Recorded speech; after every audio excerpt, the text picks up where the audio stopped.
Welcome back, hey my dear friends, greetings, voyager through ages, to this soft evening's drift into history's hushed alcoves. Whether you're unwinding after a lengthy day or just wanting a quiet moment, I'm glad you're here. Please tell me your location and what time it is for you. I picture us as bright points on a turning world, joined by wonder and the evening's stillness. And if this gentle storytelling brings some peace to your day, please think about subscribing. We'll share many more historical tales. But here's what's truly remarkable.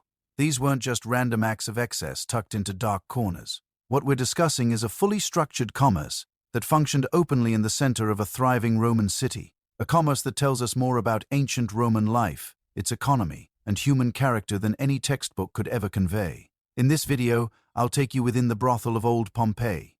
We'll explore how this profession actually operated, who the people involved were, and what their lives can reveal about existence in the Roman Empire. Yet I must warn you up front. This isn't your usual history lesson. The evidence we're dealing with is explicit, controversial, and at times profoundly disturbing by today's standards. What makes this even more extraordinary is that we have identities, faces, and individual narratives of real individuals who lived and labored in these places. People like Nolia Primigenia, whose story we'll uncover later, and the enigmatic woman called only the Sorceress of Pompeii. These weren't just numbers or faceless figures from the past. They were actual human beings with dreams, fears, and difficulties frozen in time on that terrible day in 79 AD. By the end of this series, you'll comprehend not just what occurred in these spots, but why they existed, how they influenced Roman life, and what their sudden preservation teaches us about one of history's most intriguing civilizations. And believe me, some of these discoveries will wholly alter how you view the ancient world. But before we step into the dim lanes of old Pompeii's red light district, let me set a picture of what this city was really like in its last days. Imagine this. It's a scorching afternoon in August 79 AD. Pompeii's streets hum with energy as vendors sell their goods. Enslaved people rush past hauling wine and olive oil. And wealthy Romans in there. Our clean togas discuss deals in the shade of marble columns. The air is heavy with the scent of bread baking, fish sauce fermenting, and the constant faint smell of sulfur from the mountain that looms over everything. This isn't the quiet museum piece we recognize today. This is a living, breathing trade hub with over 15,000 residents. Currency flows through these streets like a stream. Pompeii rests at the crossing of key trade paths, its harbor busy with vessels from around the Mediterranean. Fortunes are gained and lost daily, and with that wealth comes every indulgence and delight that money can buy. Now, here's where most history volumes become hesitant, but we won't avoid the truth. Intimacy was huge business in Pompeii, and it wasn't concealed in disgrace.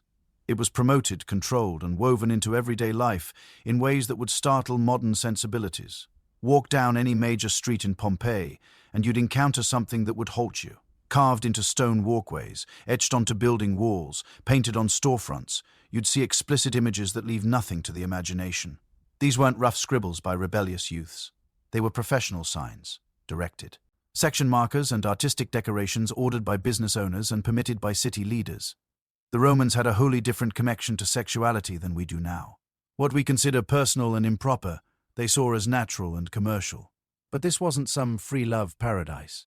This was a deeply ranked society with strict rules about who could do what, where, and with whom. Let me introduce you to Marcus Cossius Frugi, a wealthy trader who owned property across Pompeii's entertainment zone. Marcus wasn't some shady underworld character hiding in the darkness.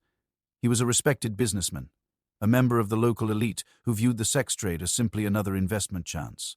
His holdings included bars, small inns, and yes, places that catered to more personal wants. Marcus represents something crucial about Roman society that modern people often misunderstand. The Romans didn't see a moral conflict between public respectability and profiting from vice. In fact, wealthy Romans regularly put money into gladiator schools, taverns, and brothels while keeping their status as community pillars. But here's where it gets truly interesting. The people working in these places with your rent all alike. Roman society was incredibly layered with rigid rankings that determined everything about a person's life, including their sexual freedom. At the top were the wealthy courtesans, women like Fascination, whose beauty and charm could demand prices that ordinary citizens couldn't afford. Fascination wasn't technically a prostitute as we might understand the term. She was more like a high-class companion, educated, refined, and choosy about her clients. She could read and write, spoke several languages, and entertained senators and wealthy merchants in luxurious surroundings. Fasteler's house, found in Pompeii's wealthier quarter, tells a story of surprising independence. The frescoes on her walls show not just erotic scenes but also images of female power, goddesses, and protective symbols. This wasn't the home of a victim, but of a woman who had found a way to flourish within her society's limits. But Fasteler's story is just one layer of a much more complex reality. Women like Iris, a freedwoman who ran a middle-tier establishment, sat lower on the social ladder. Iris had bought her freedom, likely using funds earned through sex work, and now operated her own business. He hired other women, managed her own money, and even owned property. Her story challenges our ideas about powerlessness and exploitation in the ancient world. Iris's place, located near the Forum, served merchants, travelers, and middle-class Romans. The building itself reveals fascinating details about how these businesses functioned. Multiple tiny rooms, each painted with different erotic scenes, surrounded a central courtyard where clients could drink wine, eat food, and socialize before making their choice. But perhaps most intriguing are the inscriptions found scratched into the walls of Iris's establishment. These aren't just crude drawings or boastful claims. They're personal messages, some heartbreakingly intimate. One reads in Latin, "I was here with Glacia, and she made me forget my worries." Another says, "Restituta, you have such a naughty tongue." These glimpses into private moments humanize experiences that historical records usually reduce to numbers. Yet the story turns much darker as we continue down the social ladder. At the bottom were the enslaved people, women and men who had no choice in their situation, no control over their bodies, and no hope of escape except part through the slim chance of earning enough to purchase their freedom. These individuals worked in the most basic establishments, the true brothels that modern digs have revealed in shocking detail. The most famous of these is the Lupanar, a two-story building that has become synonymous with Pompeii's sex trade, but calling it famous almost seems wrong given the human tragedy it represents. This wasn't glamorous or romantic. This was industrial-scale exploitation housed in a building so small and cramped that it's hard to imagine human beings living and working there. The Lupanar contained 10 tiny rooms, each barely large enough for a narrow bed. The walls were decorated with explicit frescoes, but these weren't artistic expressions of sexuality. They were essentially menus, advertising services available inside. Above each room was a small window, and archaeologists have found proof that names were posted there, likely identifying which worker was available in each space. What makes the Lupanar even more haunting is the graffiti left by clients. Over 120 inscriptions have been found, ranging from crude boasts to surprisingly tender expressions of affection. One client wrote, "Myrrh, ties, you suck well." Another left the message, "I screwed many girls here," but others revealed glimpses of genuine human connection. "I love Chia and success was here with Petronia." These weren't just commercial transactions. They were human interactions, however constrained by the brutal realities of slavery and exploitation. But here's what's truly remarkable about the archaeological evidence from Pompeii. We can actually trace the lives of specific individuals who worked in these places. We know their names, can see the spaces where they lived and worked, and in some cases can follow their stories across multiple locations and time periods. Take the case of Prima, whose name appears in many spots throughout the city. Prima seems to have worked her way up from the most basic establishments to more comfortable circumstances, possibly buying her freedom and eventually running her own business. Her story, pieced together from inscriptions, property records, and archaeological evidence, represents one of the few success stories we can document. Or consider the mysterious figure known only as the Syrian woman, whose exotic origin was apparently part of her appeal to Roman clients. References to her appear across the city, suggesting she developed a significant reputation and possibly gathered considerable wealth. The Syrian woman represents the international nature of Pompeii's sex trade, which drew workers from around the Mediterranean. These personal stories matter because they remind us that we're not just studying an abstract historical phenomenon. We're examining the lives of real people who navigated complex social and economic systems, made hard choices, and found ways to survive and sometimes thrive in circumstances that were often beyond their control. But understanding these individual stories requires understanding the larger system they were part of. Roman attitudes towards sexuality were shaped by ideas of power, status, and social hierarchy that are fundamentally different from modern Western values. In Roman society, sexual activity wasn't primarily about love, pleasure, or personal fulfillment. It was about power and social standing. Who you could have sex with, how, and under what conditions were all determined by your place in the social order. Freeborn Roman citizens had rights and protections that enslaved people and foreigners didn't provide. SSS. Men had privileges that women couldn't access. The wealthy had options that the poor could never afford. This creates a complex moral landscape that doesn't fit neatly into modern categories of right and wrong, consensual and exploitative, empowered and victimized. Some women in Pompeii's sex trade clearly worked with considerable independence and gathered significant wealth. Others were trapped in circumstances of brutal exploitation with no possibility of escape. Grasping this moral complexity becomes even more crucial when we examine the legal framework that governed Pompeii's sex trade. Roman law didn't ban prostitution, but it did create elaborate rules that reveal the contradictions at the heart of Roman society. The legal code distinguished between different types of sexual commerce based on the social status of the participants. A freeborn Roman woman who engaged in prostitution would lose her citizenship rights and be classified as infames, legally infamous. She couldn't marry a Roman citizen, couldn't inherit property normally, and couldn't testify in court. But an enslaved woman doing the same activities was simply fulfilling the economic function assigned to her By her owner.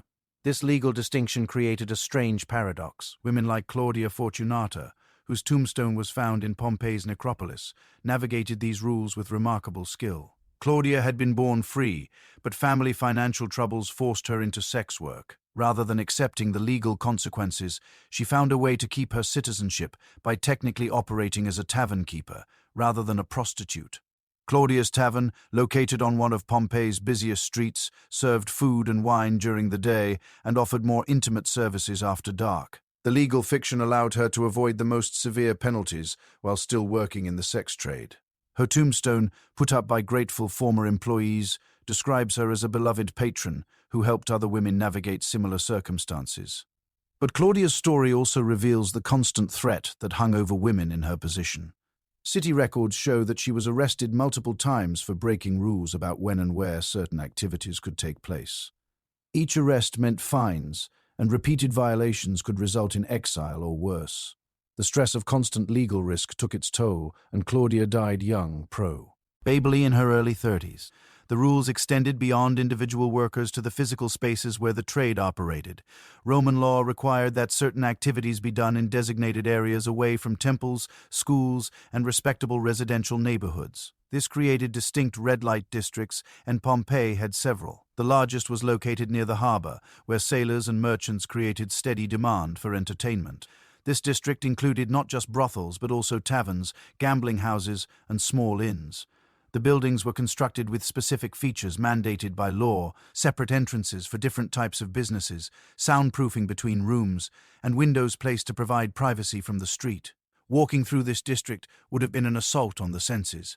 The narrow streets were packed with people at all hours. Music spilled from taverns, the smell of cooking food mixed with perfumes and incense, and vendors hawked everything from wine to exotic delicacies imported from across the empire. In the middle of this chaos stood the establishment run by Asalina, probably the most successful businesswoman in Pompeii's entertainment industry.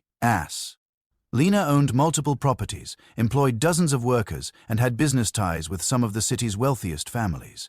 Her main establishment was a combination tavern, hotel, and brothel that could accommodate over 100 clients at once. What made Asalina extraordinary wasn't just her business success, but her political involvement. Graffiti found throughout Pompeii shows that she actively campaigned for local political candidates, using her influence and resources to support politicians who favored policies helpful to her industry. One inscription reads, "Asalina and her girls support Marcus Cyrenius for Edile." Asalina's political activities weren't unusual. The sex trade was so economically important to Pompeii that politicians couldn't afford to ignore it. Tax revenues from these businesses helped fund public works projects, religious festivals, and city services. The trade also provided jobs directly and indirectly for hundreds of people. But Asalina's story takes a dark turn when we examine the working conditions in her establishment. Archaeological evidence suggests that while she lived in luxury, many of her employees endured harsh circumstances. The rooms where workers lived were tiny, poorly aired, and showed signs of constant overcrowding. Medical evidence from skeletal remains indicates high rates of disease, malnutrition, and physical injury. This contrast between Asalina's success and her workers' suffering illustrates one of the most troubling aspects of Pompeii's sex trade. The system created opportunities for some to build wealth and power, but only by exploiting others who had no alternatives. The exploitation becomes even more apparent when we examine the ages of the workers. Roman law permitted the sexual use of enslaved people from age 12 for girls and 14 for boys. Skeletal analysis of remains found in Pompeii's brothels suggests that many workers began their careers as children and rarely lived past 30. Consider the case of Fortunata, whose skeleton was found in a small room behind one of the city's taverns. Bone analysis indicates she was about 13 when she died, likely from complications related to pregnancy. Scratched into the wall beside her bed was a single word, Mama. This heartbreaking discovery reminds us that behind the economic statistics and legal rules were real children torn from their families and forced into circu, stances no human being should endure. Yet even within this system of exploitation, we find evidence of resistance, adaptation, and occasionally triumph. The graffiti in Pompeii's brothels includes messages that suggest workers found ways to keep dignity and human connection despite their circumstances. One inscription found in the Lupinar reads, "Sabina, you suck well, but you charge too much." Below it in different handwriting, someone added, "Sabina says you get what you pay for." This exchange suggests that some workers kept enough agency to negotiate prices and defend their professional reputation. Another fascinating example comes from a small establishment near the amphitheater where archaeologists found a room decorated entirely by one of the workers. The frescoes show not erotic scenes, but images of freedom: birds in flight, open doors, distant mountains. The artist, whose name we'll never know, created a private world of hope and imagination within the confines of her physical imprisonment. These small acts of resistance and self-expression become even more poignant when we consider the broader social context. Roman society was built on the assumption that some people existed, instead mainly to serve the pleasure and convenience of others. Enslaved people, foreigners, and the poor were considered fundamentally different from freeborn Roman citizens, with fewer rights to bodily autonomy, personal dignity, and self-determination. This social hierarchy wasn't just theoretical. It was enforced through law, custom, and violence. Workers in Pompeii's sex trade who tried to leave their positions illegally could be hunted down and severely punished. Those who became pregnant were expected to continue working until the very end, and their children automatically became enslaved unless special arrangements were made. But the hierarchy also created unexpected opportunities. Some workers used their intimate access to wealthy and powerful clients to gather information, build networks, and accumulate resources that could eventually buy freedom or protection. Marcus Appidius Sabinus, a wealthy wool merchant, kept a long-term relationship with a woman named Tisha who worked in one of the harbor district establishments. Their relationship, documented in love letters found in Marcus's house, evolved from commercial to personal over several years. Marcus eventually bought Tish. A's freedom, married her in a private ceremony that wasn't legally recognized but was socially accepted, and included her in his business operations. Tisha's story represents one of the few documented cases of someone completely leaving the sex trade through a personal relationship. But her letters reveal the psychological complexity of her situation. Even after gaining her freedom, she struggled with feelings of shame and uncertainty about her place in respectable society. Her relationship with Marcus was genuine, but it was also built on the foundation of their original commercial transaction. The economic relationships were equally complex. Pompeii's sex trade operated on multiple levels simultaneously. At the street level, individual transactions involved small amounts of money, often just enough to buy a meal or a cup of wine. But at the ownership level, successful establishments generated enormous profits that were invested in real estate, shipping, manufacturing, and other legitimate businesses. This economic integration meant that Pompeii's sex trade wasn't separate from the mainstream economy, but was woven throughout it. The leather goods sold in the forum were often made by workers who also provided sexual services. The wine served at respectable dinner parties was produced on estates that used profits from brothels to fund expansion. The beautiful frescoes that decorated wealthy homes were painted by artists who also created erotic ads for less respectable places. This interconnected economy created a web of complicity that extended far beyond the obvious participants. Senators who publicly condemned vice privately collected rent from properties in the red light district. Priests who preached about moral purity invested temple funds in businesses that generated profits from prostitution. Even the city's most respectable matrons wore jewelry and silk clothing bought with money that could be traced back to the brothels. The hypocrisy wasn't lost on contemporary observers. Graffiti found near the forum includes satirical comments about prominent citizens and their business interests. One inscription mockingly refers to Gaius Caspius Pansa, a wealthy politician, as the senator who profits from sin while preaching virtue. Another suggests that Marcus Halconius Rufus, who funded the construction of a theatre, used money earned from entertaining the ma. Stories in more ways than one. But perhaps the most revealing aspect of Pompeii's sex trade was how it reflected broader Roman attitudes about power, pleasure, and human value. The Romans didn't see sexuality as inherently shameful, but they did believe that sexual roles should reflect social hierarchies. A free Roman citizen was expected to be dominant, never submissive. A wealthy person could buy sexual services, but providing them was degrading. A man could visit a brothel without losing respectability, but a woman doing the same behavior faced social exile. These attitudes created bizarre contradictions that played out daily in Pompeii's streets. Consider the case of Lucius Siccius, a young aristocrat from a prominent family who became infatuated with a male enslaved person named Ganymede, who worked in one of the city's more exclusive establishments. Lucius visited regularly, spent enormous sums, and even wrote love poetry that was later found carved into the walls of Ganymede's room. But when Lucius's father discovered the relationship, the scandal wasn't about the homosexual aspect, which was socially acceptable for a Roman man as long as he remained the dominant partner. The problem was that Lucius had fallen in love, had allowed himself to become emotionally vulnerable to someone of inferior social status. This violated fundamental Roman principles about how power should flow in sexual relationships. The father's solution reveals the cold calculation that governs such matters. Rather than simply forbidding the relationship, he bought Ganymede, freed him, and then arranged for him to disappear from the city. Lucius was married off to a respectable young woman within a month. The emotional devastation this caused both young men was considered irrelevant compared to keeping proper social order. Ganymede's fate remains a mystery, but similar stories throughout Pompeii suggest that such disappearances weren't uncommon. The sex trade created intense personal connections that threatened established hierarchies, and those connections were ruthlessly severed when they became inconvenient for powerful people. Some individuals managed, yet within this system, to carve out spaces of genuine agency and connection. The establishment run by a woman known as Zemarina, the Egyptian, provides a fascinating example of how foreign origin could sometimes be turned into commerce. Intelligent advantage. Zemarina had been brought to Pompeii as an enslaved person, likely captured during one of Rome's military campaigns in the eastern Mediterranean. But instead of being assigned to farm labor or domestic service, she was placed in a brothel because her exotic appearance and mysterious cultural background appealed to Roman fantasies about foreign women. Over time, Zemarina learned to manipulate these fantasies for her own benefit. She cultivated an image as a sorceress and fortune-teller, claiming to possess ancient Egyptian wisdom about love, sexuality, and the future. Clients came not just for sexual services but for magical potions, prophecies, and exotic rituals that Zemarina invented based on half-remembered fragments of her childhood culture. The performance was so successful that Zemarina eventually saved enough money to buy her freedom and start her own business.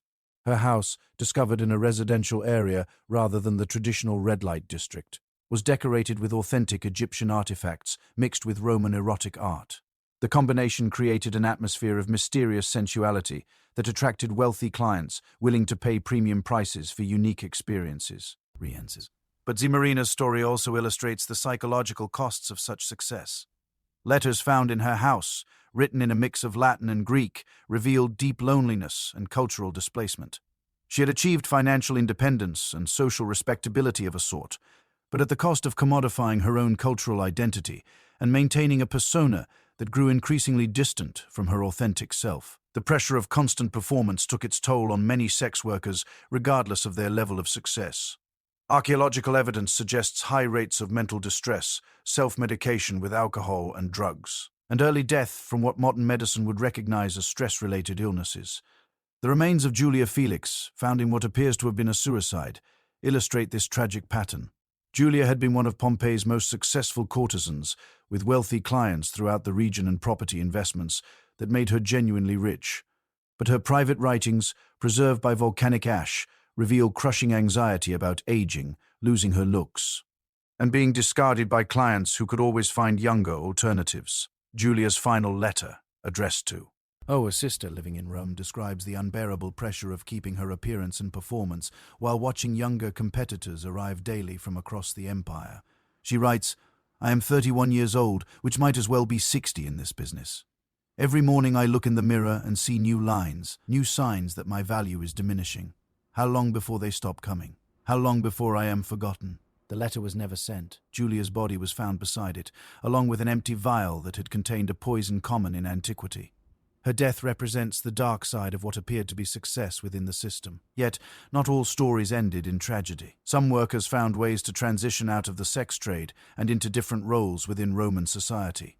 The case of Drusilla, a former enslaved woman who became a successful tavern owner, shows how entrepreneurial skill and careful networking could create genuine opportunities for social mobility. Drusilla had worked in several of Pompeii's establishments before saving enough money to rent a small tavern near the city's main gate. Rather than trying to compete with established businesses, she created a niche serving travel lures who needed lodging, meals, and information about the city. Her background in the sex trade actually proved advantageous because she understood the entertainment industry and could direct visitors to appropriate establishments while keeping her own respectability. Over time, Drusilla's tavern became an unofficial information center where merchants, travelers, and local residents came to exchange news, conduct business, and socialize. She reinvested her profits in the business, expanding the building and hiring employees who were themselves trying to transition out of sex work. Drusilla's success wasn't just personal. She created a model that other women followed, building a network of businesses that provided alternatives to direct participation in prostitution while still serving the broader entertainment economy. These businesses operated in the gray area between respectability and vice, offering services that respectable establishments couldn't provide while keeping enough legitimacy to avoid constant legal harassment. The network included women like Secunda, who ran a small inn that catered to couples seeking privacy for extramarital affairs, and Tertia, who operated a shop, selling cosmetics, perfumes, and aphrodisiacs imported from around the Mediterranean. These businesses required insider knowledge of the sex trade, but allowed their operators to keep social respectability and legal protection. The success of this network shows that Pompeii's sex trade wasn't just about exploitation and victimization. It was also about economic opportunity, social mobility, and the creation of alternative spaces where people excluded from mainstream society could build lives and communities. But these success stories shouldn't hide the fundamental brutality of the system. For every Drusilla or Marina who managed to gain independence, they were both given the opportunity to pursue their passions and live their lives with freedom and autonomy. There were dozens of workers who remained trapped in circumstances of exploitation and abuse until their deaths. The skeletal remains found throughout Pompeii's brothels tell a story of systematic violence that went far beyond the sexual exploitation. Many skeletons show evidence of repeated injuries consistent with physical punishment. Malnutrition was common, suggesting that workers were fed barely enough to keep their ability to work. Disease spread rapidly in crowded, unsanitary conditions, and medical care was minimal or non-existent. Perhaps most disturbing are the remains of children and adolescents found in these establishments. Roman law may have permitted the sexual use of young enslaved people, but the physical evidence suggests that many died from injuries and illnesses directly related to this abuse. These weren't abstract legal concepts, but real children whose lives were destroyed by adult greed and cruelty. The discovery of infant remains in several locations suggests that pregnancy and childbirth in these establishments were often fatal for both mother and child. Without adequate medical care or nutrition, complications that might have been manageable elsewhere became death sentences. Those infants who survived faced immediate enslavement and eventual entry into the same system that had destroyed their mothers.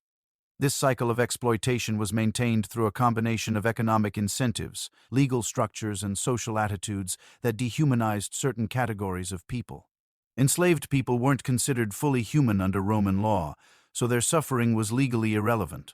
Foreigners were assumed to be naturally inferior, making their exploitation seem justified. The poor were blamed for their circumstances, as if poverty were evidence of moral failure rather than systemic inequality. These attitudes weren't unique to the sex trade, but permeated every aspect of Roman society.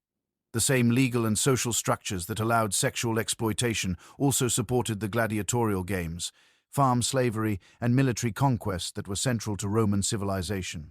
The brothels of Pompeii were just one sign of a broader system built on the assumption that some people existed mainly to serve the pleasure and convenience of others. Yet within this system, moments of genuine humanity persisted. The graffiti found throughout Pompeii's establishments includes not just crude commercial messages but also expressions of love, friendship, and mutual support among workers. One inscription reads, "Sisters in sorrow, sisters in hope." Another says, "Tomorrow will be better than today." These messages remind us that even in the most dehumanizing circumstances, people found ways to keep connections, offer comfort, and preserve dignity. The workers in Pompeii's brothels weren't just victims or commodities, but complex human beings who responded to their circumstances with the full range of human emotions and behaviors. Their stories matter not just as historical curiosities, but as reminders of human resilience in the face of systematic oppression. They also serve as warnings about what happens when societies build elaborate justifications for treating certain groups of people as less than fully human. The eruption of Mount Vesuvius on that August day in 79 AD didn't just preserve buildings and artifacts. It froze in time an entire social system, complete with all its contradictions, cruelties, and occasional moments of grace. The ash that buried Pompeii also buried the stories of people like Fortunata, Tisha, Drusilla, and countless others whose names we'll never know. But their stories continue to speak to us across nearly 2,000 years, challenging us to face uncomfortable truths about power, exploitation, and human dignity. They remind us that the line between civilization and barbarism is often thinner than we'd like to believe, and that the most revealing aspects of any society are often found in the shadows rather than in the monuments and official records. As we continue to dig up and study Pompeii's remains, we're not just uncovering ancient history. Re-examining the results of social systems that reduce human beings to commodities, that justify exploitation through legal and religious frameworks, and that allows suffering to persist as long as it remains profitable for those in power. The preservation of these stories becomes even more powerful when we consider how close they came to being lost forever. The morning of August 24th, 79 AD started like any other day in Pompeii. Workers in the entertainment district woke up, prepared for another day of serving clients, managing businesses, and navigating the complex social hierarchies that governed their lives. None of them knew they had less than 12 hours left. Archaeological evidence suggests that many establishments were operating normally when the eruption began. Coins found scattered on floors indicate that transactions were taking place. Meals were being prepared in kitchens. Beds were occupied. The business of human desire and commercial exploitation was proceeding exactly as it had for decades. But as the mountain began to rumble and ash started falling, the carefully built social order that governed Pompeii's sex trade began to collapse. Suddenly, the hierarchies that made so permanent and natural revealed themselves to be fragile human constructions that meant nothing in the face of natural disaster.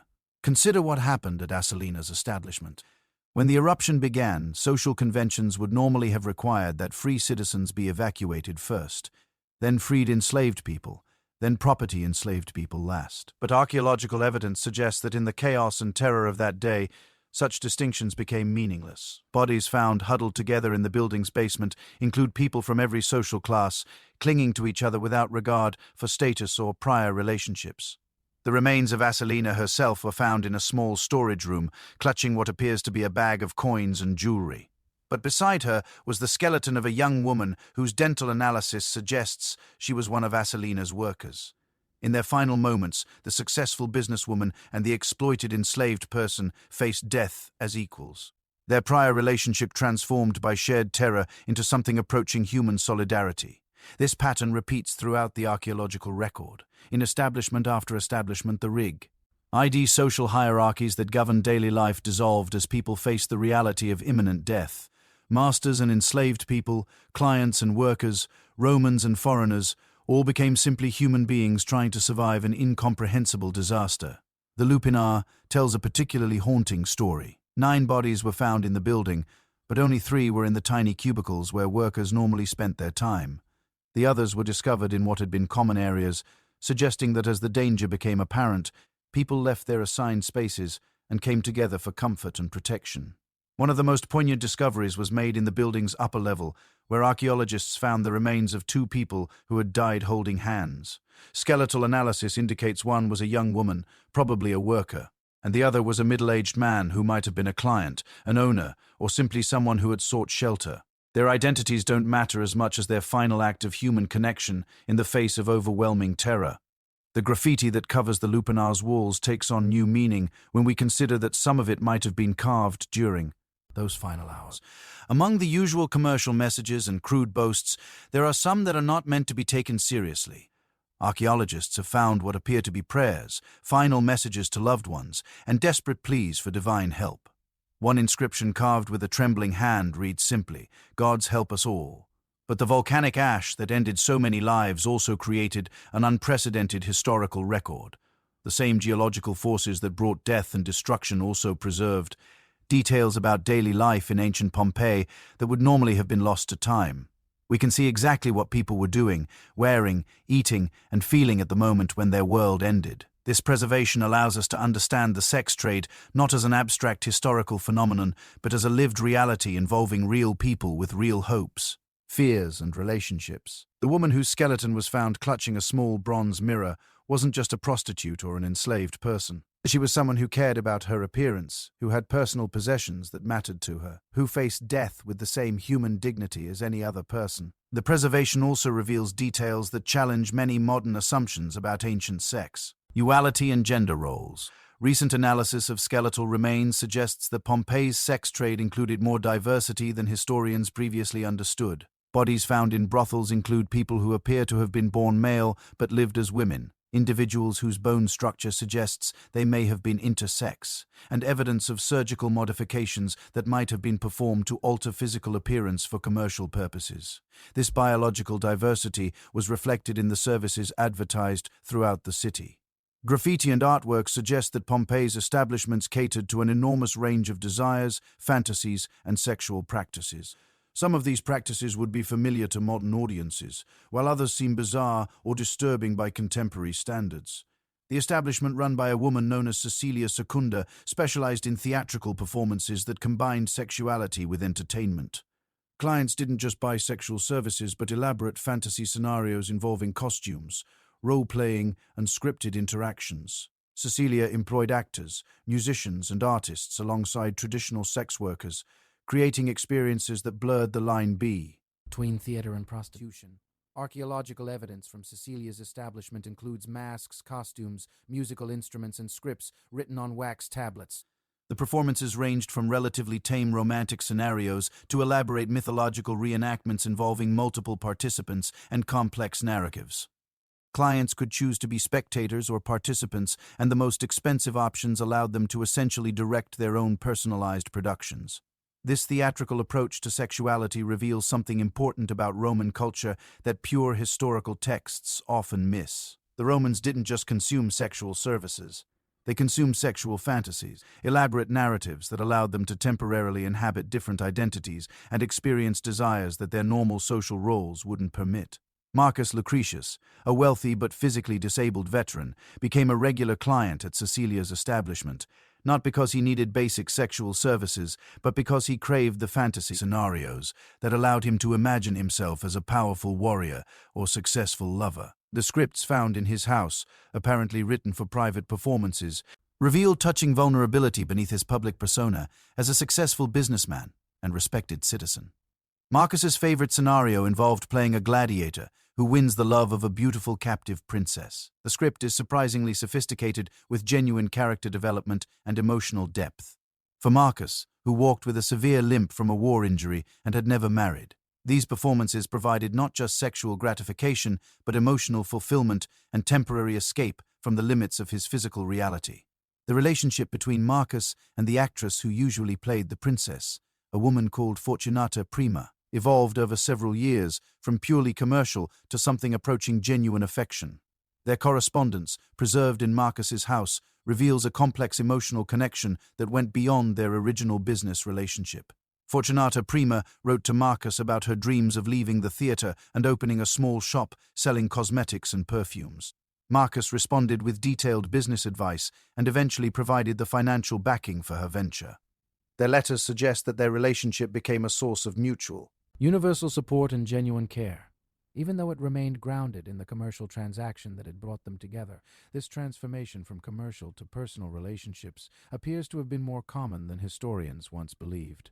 Throughout Pompeii, archaeologists have found evidence of long-term connections between sex workers and clients that evolved into something resembling friendship, mentorship, or even love. The house of Gaius Valerius Venustus contains letters from a woman called Moretis, who had worked in one of the harbor district establishments for several years. The correspondence spans nearly a decade and documents Morettis's gradual transition from sex work to running a small tavern with Gaius's financial support. But more than business partnership, their letters reveal genuine affection, shared jokes, and mutual concern for each other's welfare. Morettis wrote to Gaius about her fears of aging and losing her attractiveness. Gaius responded with reassurances about her intelligence and business skills that went far beyond their original relationship. When Morettis became ill, Gaius arranged for medical care and visited her daily. When she recovered, she was okay. Named him in her will as her primary heir, despite having living relatives in Greece. These personal relationships complicate simple stories about exploitation and victimization in the ancient sex trade. While the system was undoubtedly brutal and oppressive for many participants, it also created spaces where genuine human connections could develop, even across lines of social class, legal status, and economic power. The connections weren't limited to relationships between workers and clients. Evidence throughout Pompeii suggests that sex workers often formed tight-knit communities that provided mutual support, protection, and friendship. The women who worked in Iris's establishment, for example, appear to have developed relationships that extended far beyond their professional duties.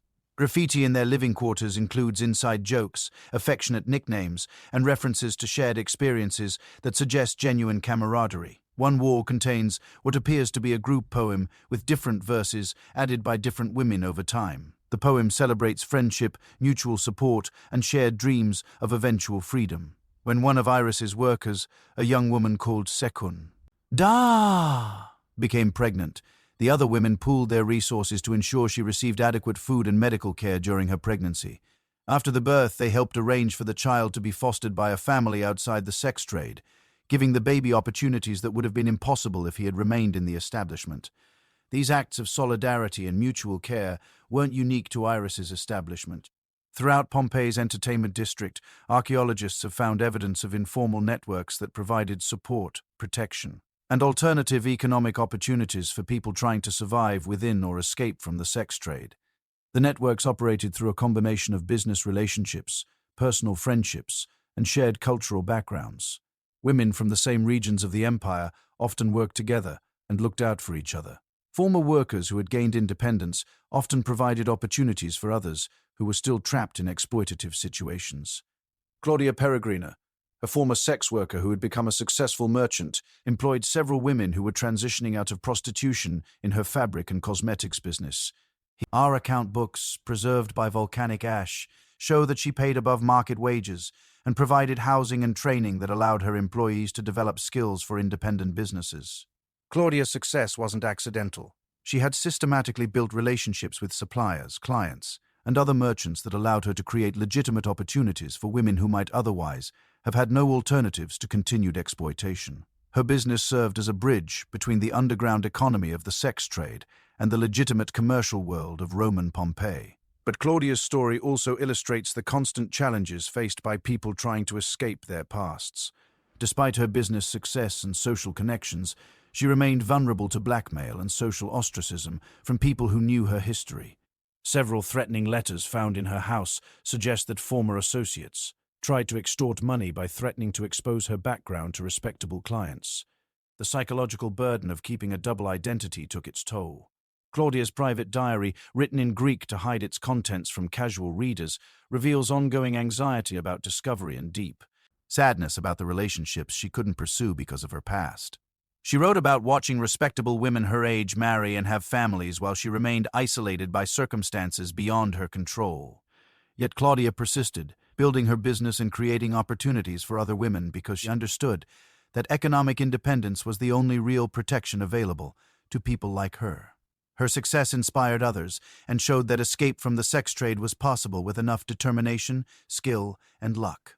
The networks of mutual support extended beyond individual businesses to include entire neighborhoods and communities. The area around the amphitheater developed an informal economy that provided alternatives to direct participation in prostitution while still serving the entertainment industry. Women in this community ran food stalls, sold souvenirs and gambling tokens, provided laundry services for travelers, and offered various forms of entertainment that didn't involve sexual services. The businesses were often owned and operated by former sex workers who had saved enough money to start independent enterprises. This alternative economy created a buffet. our zone between the legitimate business world and the explicitly sexual establishments. It provided opportunities for social mobility and economic independence while allowing people to use skills and connections developed during their time in the sex trade. The community also provided social support and protection that was unavailable elsewhere in Roman society. Women who had been rejected by their birth families because of their involvement in prostitution found new families among people who shared similar experiences and understood their struggles. The bonds formed in these alternative communities were strong enough to survive even the catastrophic eruption of Vesuvius. Bodies found in the amphitheater district were often discovered in groups that included people from different establishments and businesses, suggesting that when disaster struck, these informal communities came together to face death as they had faced life, supporting each other through the final crisis. But the eruption also revealed the ultimate fragility of all these human connections and social arrangements. The elaborate networks of relationships, businesses, and communities that people had spent years building were destroyed in a matter of hours.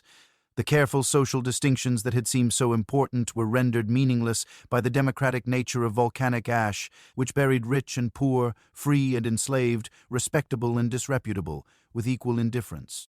The archaeological record captures this moment of universal vulnerability with heartbreaking clarity. In house after house, establishment after establishment, we find evidence of people who spent their final hours not according to social conventions or economic relationships, but according to the most basic human impulses for connection, comfort, and mutual support. The villa of Marcus Fabius Rufus, one of Pompeii's wealthiest citizens, contains the remains of the entire household, including family members, enslaved people, and several people who appear to have been sex workers from nearby establishments who had sought shelter when the eruption began. In death, they were all simply human beings who had tried and failed to escape the same natural disaster. This democratic quality of the volcanic destruction creates a unique historical record that doesn't privilege the experiences of the wealthy and powerful over those of the marginalized and exploited. The ash preserved the stories of enslaved people and senators with equal fidelity, creating an archive of human experience that includes voices usually silenced by conventional historical sources. The preservation is so complete that we can sometimes reconstruct the final conversations and interactions between people who died together. In one small establishment near the city walls, archaeologists found evidence suggesting that a group of women spent their final hours comforting a younger colleague who was terrified by the volcanic activity. Empty wine cups and the remains of food suggest they shared a final meal while trying to keep hope that the danger would pass. The younger woman's body was found surrounded by small personal objects, jewelry, coins, and what appears to have been a letter from her family in a distant province. The other women had apparently helped her gather these possessions, ensuring that she would face death with reminders of the people and places that had given her life meaning. These final acts of kindness and solidarity remind us that, even within systems of exploitation and dehumanization, people found ways to preserve their humanity and extend compassion to others. The sex workers of Pompeii weren't just victims of historical forces beyond their control. They were complex human beings who responded to their circumstances with the full range of human emotions and behaviors, including remarkable resilience, creativity, and care for others. Their stories challenge us to think more deeply about the relationship between individual agency and systemic oppression, between personal responsibility and structural inequality, between the choices people make and the circumstances that limit those choices. They remind us that history isn't just about kings and battles and grand political movements, but about the daily experiences of ordinary people trying to survive and find meaning within the limits of their time and place. So, as we prepare to explore the final hours of Pompeii and the immediate aftermath of the eruption, we carry with us the voices of people like Asalina, Tisha, Drusilla, Marcus, Fortunata Prima, and countless others whose names we'll never know, but whose stories have been preserved by the same volcanic forces that ended their lives. Their experiences illuminate not just the ancient world, but our own contemporary struggles with exploitation, inequality, and the commodification of human sexuality. They remind us that the fundamental questions about human dignity, economic justice, and social responsibility that we grapple with today are not new but have been central to human societies for thousands of years. The ash that buried Pompeii also preserved these questions for future generations to examine and attempt to answer. As we continue to dig up and study the remains of this ancient city, We're not just uncovering the past, but facing ongoing challenges about how society should organize themselves and treat their most vulnerable members. The morning of August 24th began with subtle tremors that most residents dismissed as routine seismic activity. The Campanian region had always been geologically restless, and minor earthquakes were so common that people barely noticed them anymore. But in the establishments throughout Pompeii's entertainment districts, this particular morning would reveal character and humanity in ways that normal circumstances never could. At the luxurious villa that housed Livia Antonia's exclusive courtesan business, the tremors interrupted what should have been a typical day of preparation. Livia had built her reputation serving only the wealthiest clients, senators and merchants who paid premium prices for discretion and sophistication. Her establishment was more like a private club than a brothel, with marble floors, imported silk hangings, and gardens where clients could conduct business while enjoying entertainment. But Livia's success hadn't made her forget her own origins. She had started as an enslaved person in one of the harbor district's most brutal establishments, enduring years of exploitation before a wealthy patron bought her freedom and set her up in business. Now at 35, she employed a dozen women and had gathered enough wealth to live comfortably for the rest of her life. The earthquake that morning was stronger than usual, strong enough to crack the plaster on several walls and send expensive pottery crashing to the floor. But what distinguished Livia's response from that of other business owners was her immediate concern for her employees' safety rather than her property damage. While other establishments, owners focused on securing their valuables and assessing financial losses, Livia gathered her workers and began discussing evacuation plans. She had survived enough disasters, both natural and human, to recognize when normal precautions might not be sufficient. The mountain had been restless for days, and she trusted her instincts more than official reassurances about public safety. Her decision to take the seismic activity seriously probably saved several lives. When the major eruption began later that morning, Livia's household was already prepared to evacuate quickly.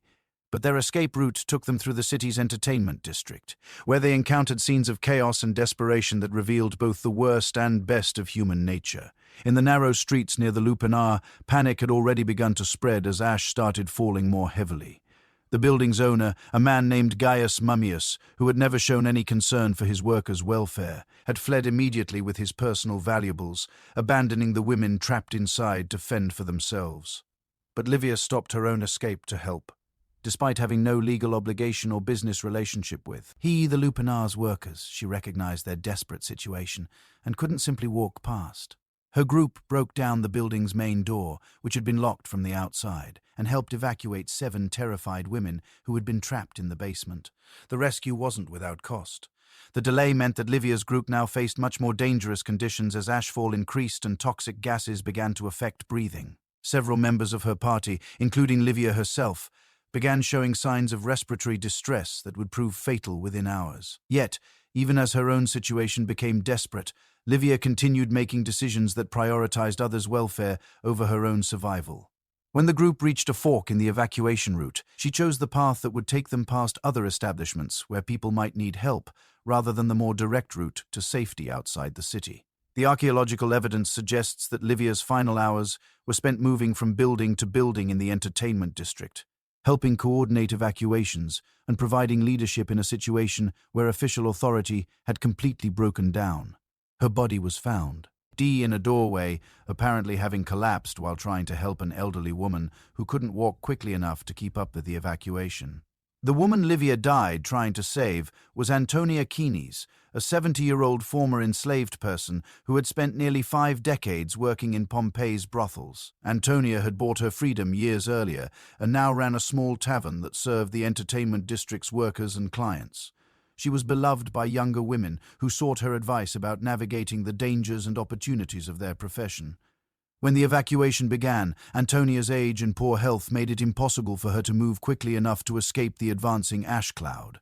Younger people in her neighborhood could have abandoned her and saved themselves, but instead they formed a protective group around her, taking turns carrying her when she couldn't walk and sharing their limited supplies of water and cloth to filter the increasingly toxic air.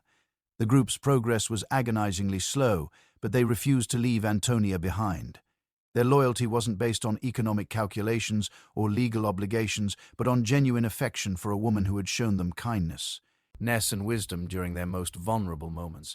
She had lent money without interest when they needed medical care, had provided safe shelter when they fled abusive owners, and had taught them practical skills for surviving in a hostile world. Antonia's own response to the crisis revealed the strength of character that had earned such devotion. Despite her physical frailty and growing awareness that her presence endangered the entire group, she never asked to be abandoned.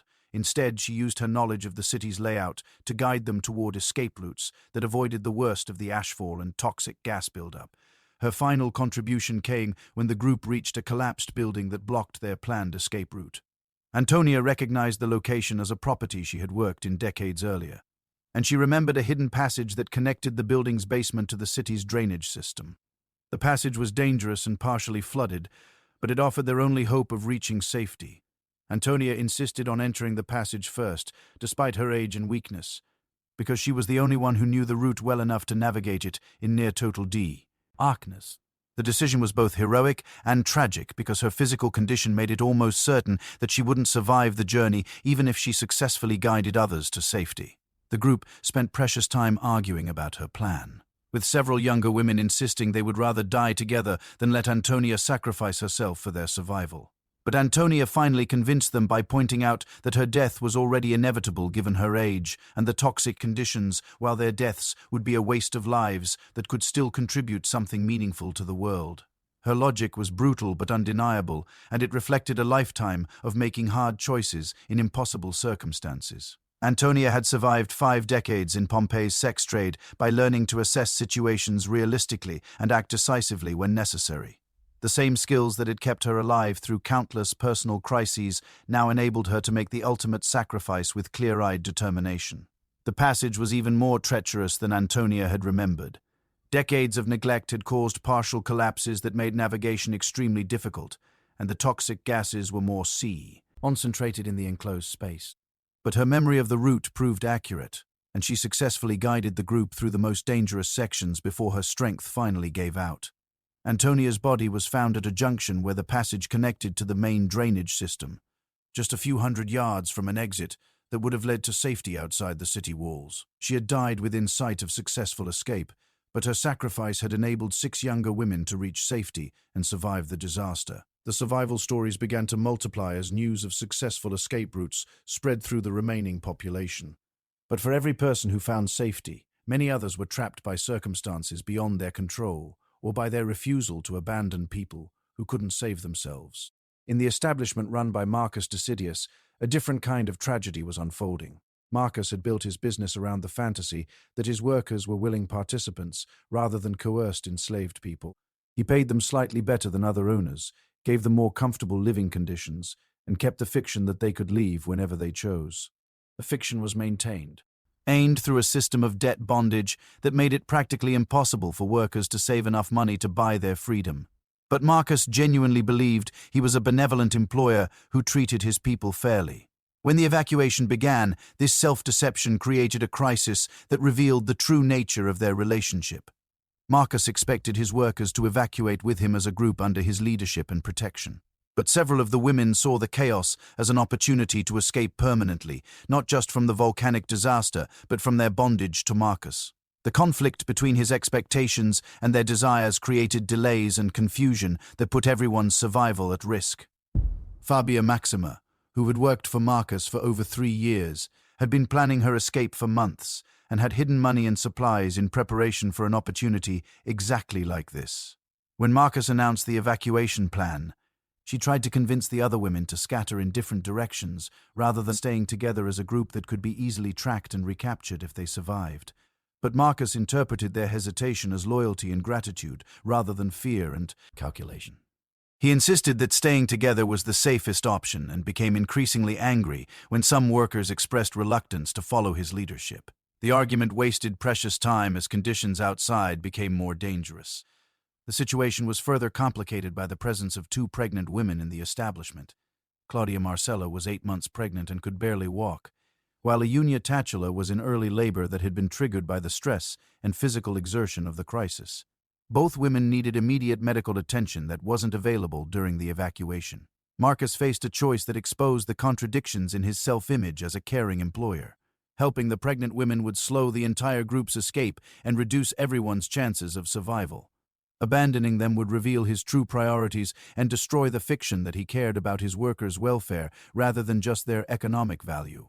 His initial decision was to leave both women behind with a single attendant while the rest of the group evacuated quickly. But Fabia Maxima and several other workers refused to abandon their pregnant colleagues, creating a standoff that paralyzed the entire evacuation effort. The delay proved fatal for Marcus himself, who died of asphyxiation while still arguing with his workers about evacuation priorities. His final words, according to survivors, were complaints about their ingratitude and disloyalty, rather than expressions of concern for their safety or his own mortality. But his death didn't end the crisis for the women in his establishment. Without his connections and resources, they faced the disaster with even fewer options than before. The pregnant women couldn't travel quickly enough to escape the advancing ash cloud, and the other workers had to choose between abandoning them and facing almost certain death together. Their decision revealed moral courage that contrasted sharply with Marcus's self-serving behavior. Despite having no legal or economic obligations to each other, the women chose to stay together and face whatever consequences followed. They moved Claudia and Eunia to the most protected room in the building, gathered what supplies they could find, and prepared to wait out the disaster. The choice was both admirable and tragic because it probably sealed their fate. Archaeological evidence supports guesses that all 9 women died together in the building's basement, apparently from carbon monoxide poisoning as toxic gases built up in the enclosed space. But they died as free agents who had chosen their own priorities, rather than as property following their owners' commands. Their final hours were spent caring for each other with remarkable tenderness and dignity. Claudia gave birth successfully, and the infant survived for several hours before succumbing to the same toxic gases that killed the adults. The baby's body was found cradled in the arms of Fabia Maxima, who had apparently spent her final moments providing whatever comfort she could to the newborn. The scene, preserved in perfect detail by volcanic ash, provides one of the most poignant examples of human solidarity triumphing over dehumanizing circumstances. These women had been treated as property, exploited for their sexuality, and denied basic human rights. But when faced with ultimate crisis, they chose to affirm their humanity through acts of mutual care and sacrifice.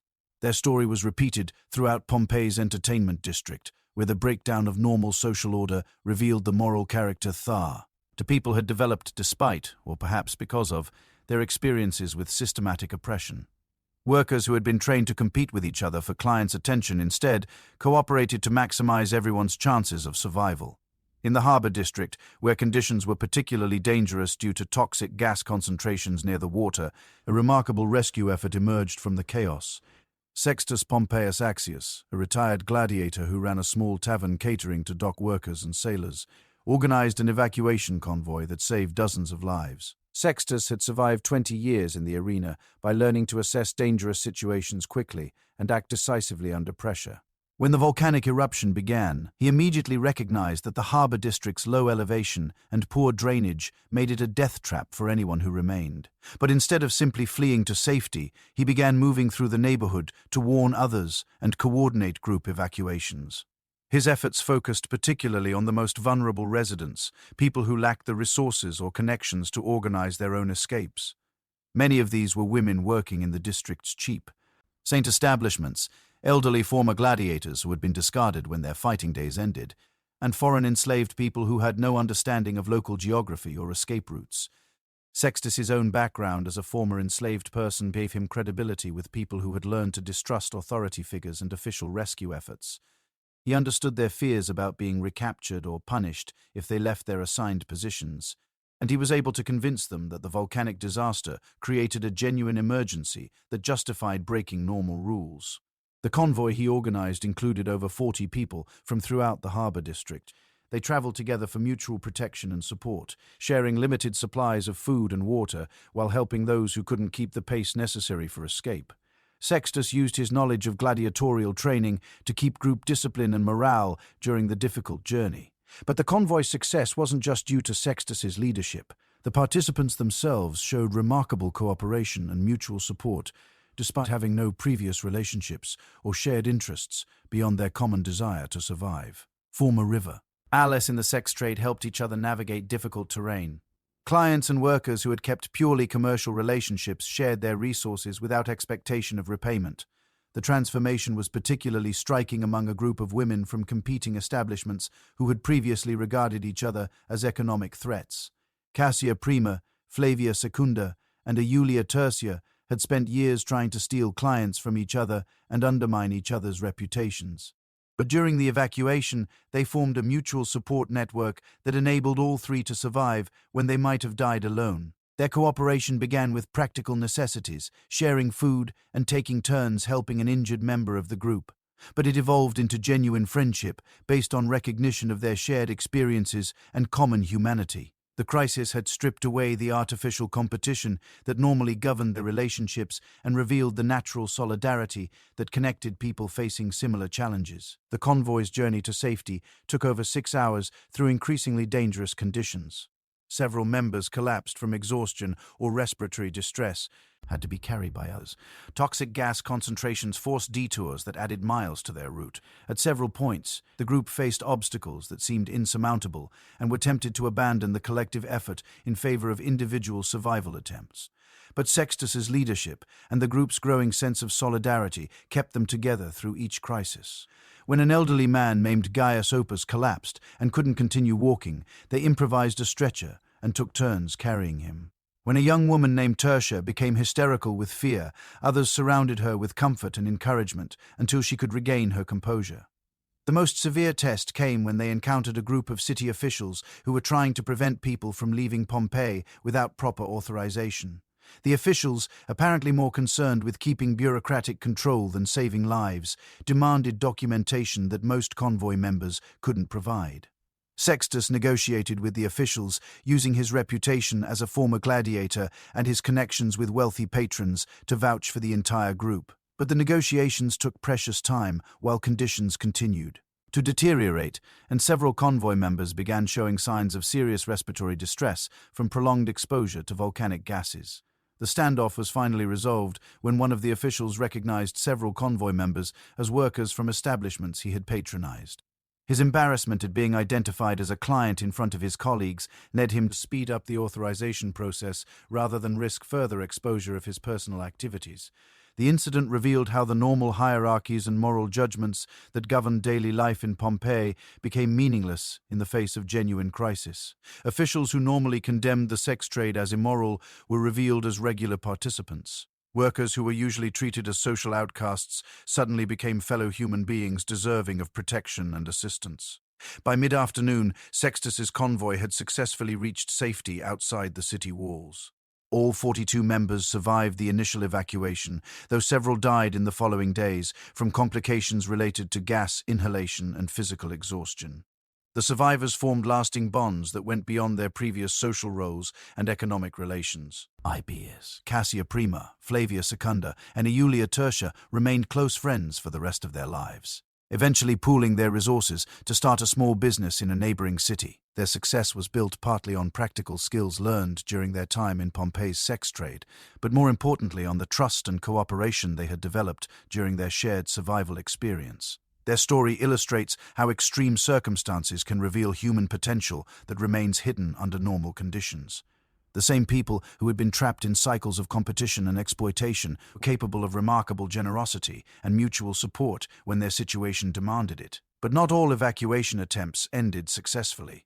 Throughout the city, people faced impossible choices between personal survival and loyalty to others who couldn't save themselves. The decisions they made in these moments revealed character traits that had been shaped by years of navigating Pompeii's complex social and economic hierarchies. In the establishment known as the House of the Vetii, which catered to wealthy clients seeking exotic experiences, the evacuation was complicated by the presence of several foreign enslaved people who had been brought to Pompeii specifically for their unusual cultural backgrounds and physical characteristics.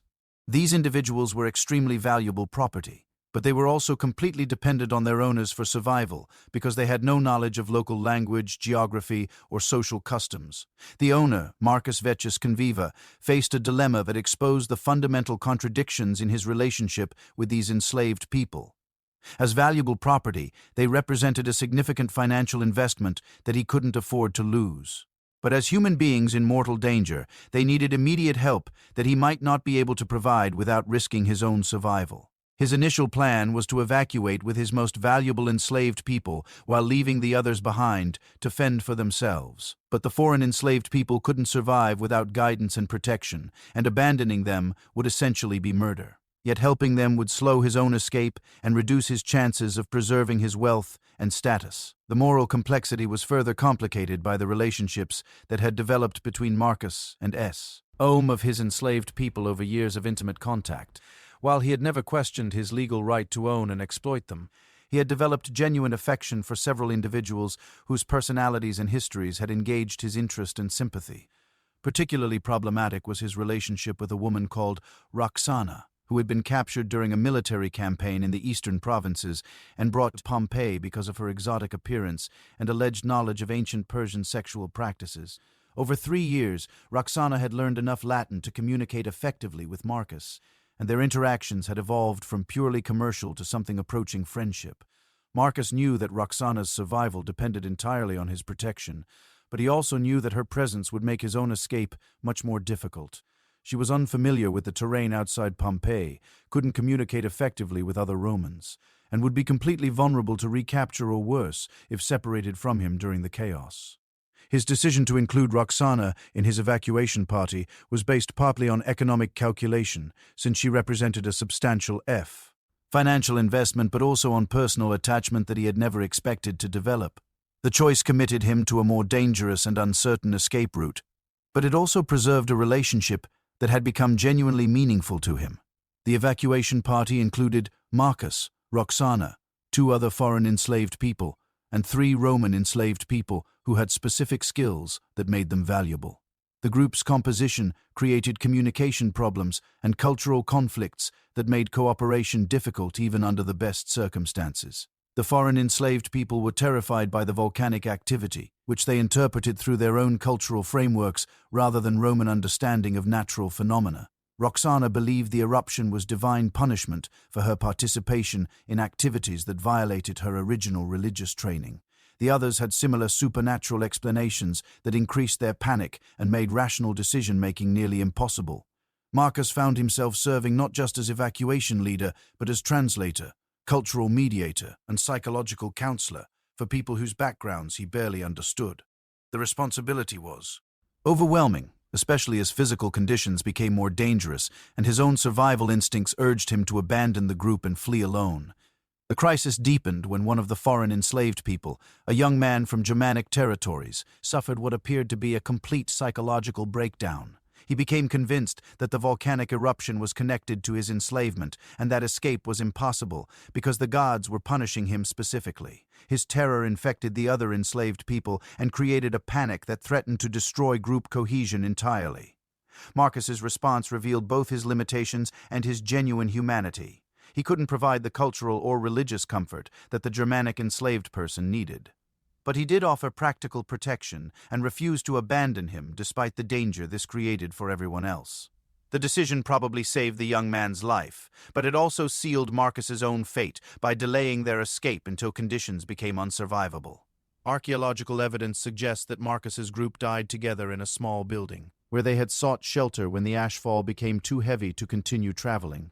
Their bodies were found arranged in a way that suggests they spent their final hours providing mutual comfort rather than competing for individual survival. Marcus's body was discovered with his arms around Roxana, apparently having used his own clothing to provide her with extra protection from the toxic gases. The gesture was both touching and futile, since both died from the same causes within minutes of each other. But it represented a final affirmation of human connection that went beyond the legal and economic relationships that had originally brought them together. The Germanic enslaved person's body was found nearby, clutched in the arms of one of the Roman enslaved people, who had apparently tried to calm his terror during their final moments. The scene preserved a moment of compassion that contradicted every assumption about how enslaved people were expected to treat each other in Roman society. These intimate glimpses of people's final hours provide unique insights into relationships that normally remained hidden beneath formal social roles. The volcanic ash preserved moments of genuine human connection that might otherwise have been lost to history, revealing the emotions, complexity that existed even within systems of exploitation and oppression. But the preservation also captured scenes of cruelty and abandonment that demonstrate the worst aspects of human nature under extreme stress. Not everyone rose to heroic standards when faced with mortal danger, and some people's responses revealed character flaws that had been concealed by normal social conventions. In the luxurious villa owned by Gaius alias Nigidius, the evacuation began with careful planning and adequate resources, but deteriorated into chaos and betrayal as conditions worsened. Gaius had accumulated enormous wealth through investments in various entertainment businesses, and he kept a household that included family members, personal enslaved people, business associates, and several high-class courtesans who lived on his property. When the volcanic activity intensified, Gaius organized what should have been a model evacuation.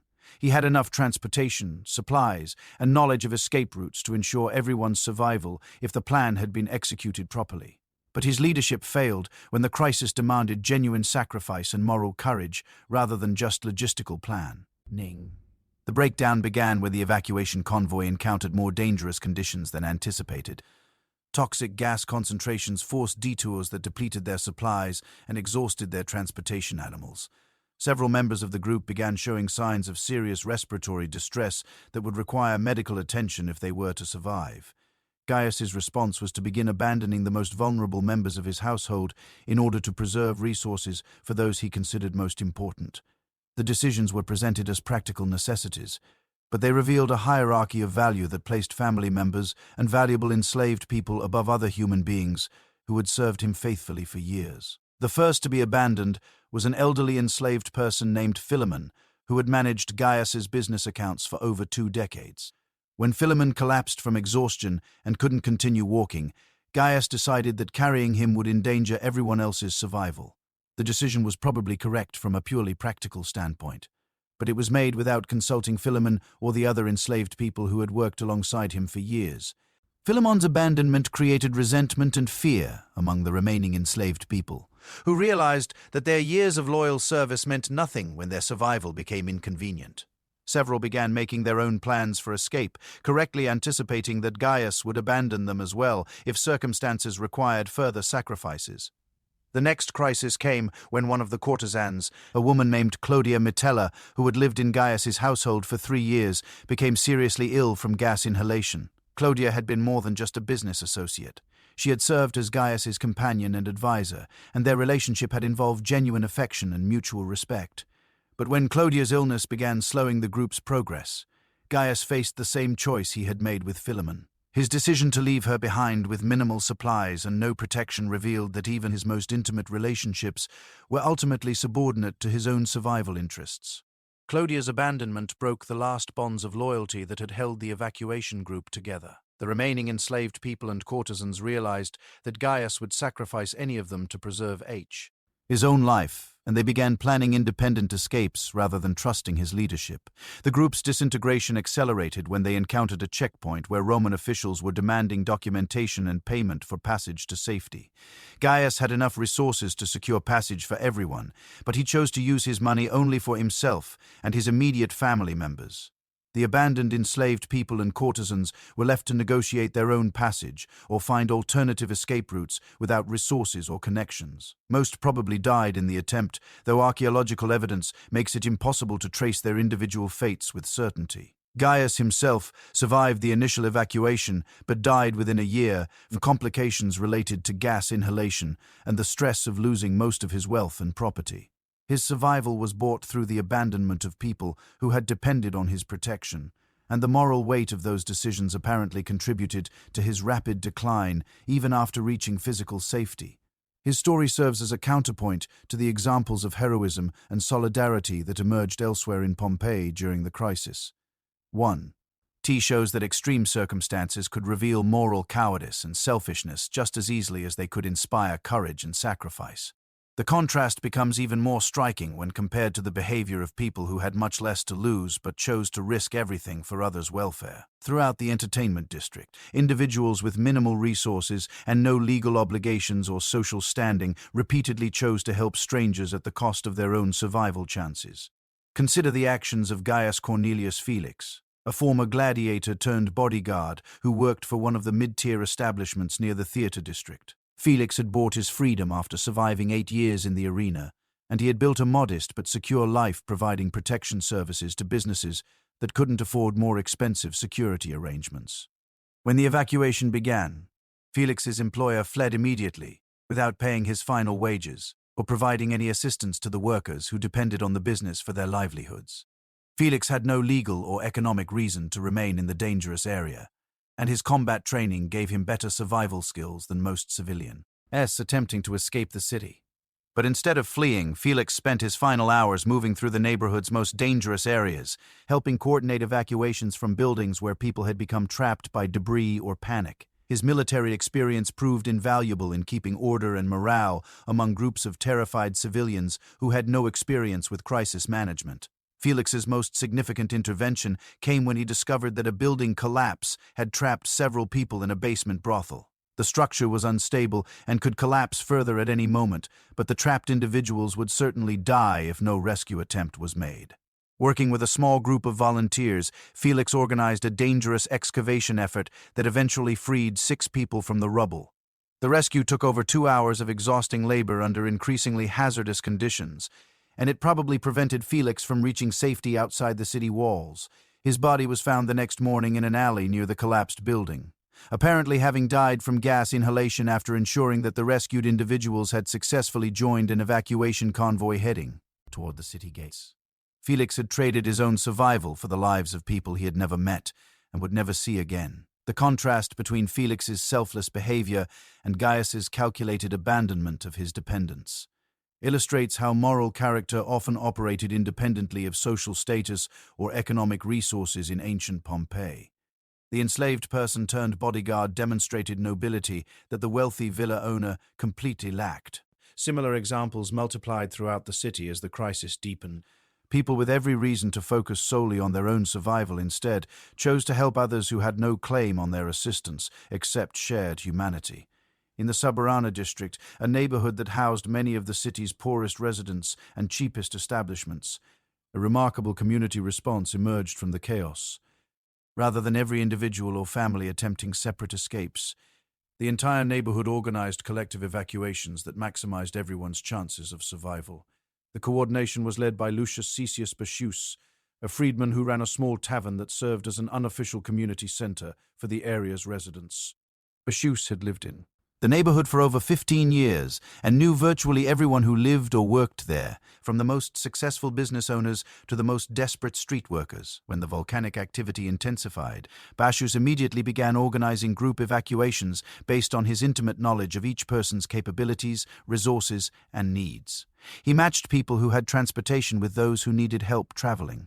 He paired individuals with local knowledge with newcomers who didn't understand the city's geography. He arranged for the strongest and healthiest residents to assist those who were elderly, disabled, or ill.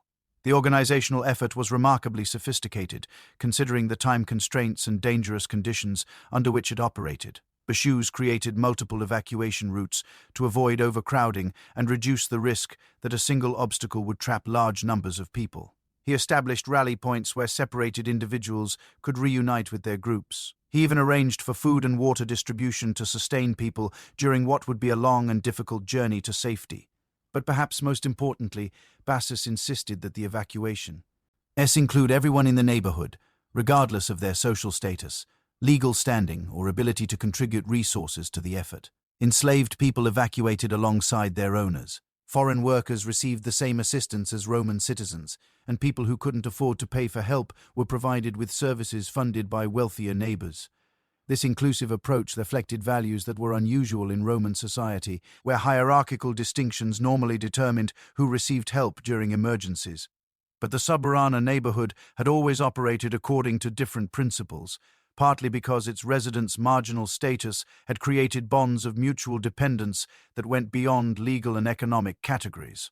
The neighborhood's sex workers, tavern employees, small merchants, and casual laborers had learned to rely on each other for protection, economic opportunities, and social support that weren't available through official channels. Their informal networks of cooperation had developed over years of shared experiences with poverty, exploitation, and social exclusion.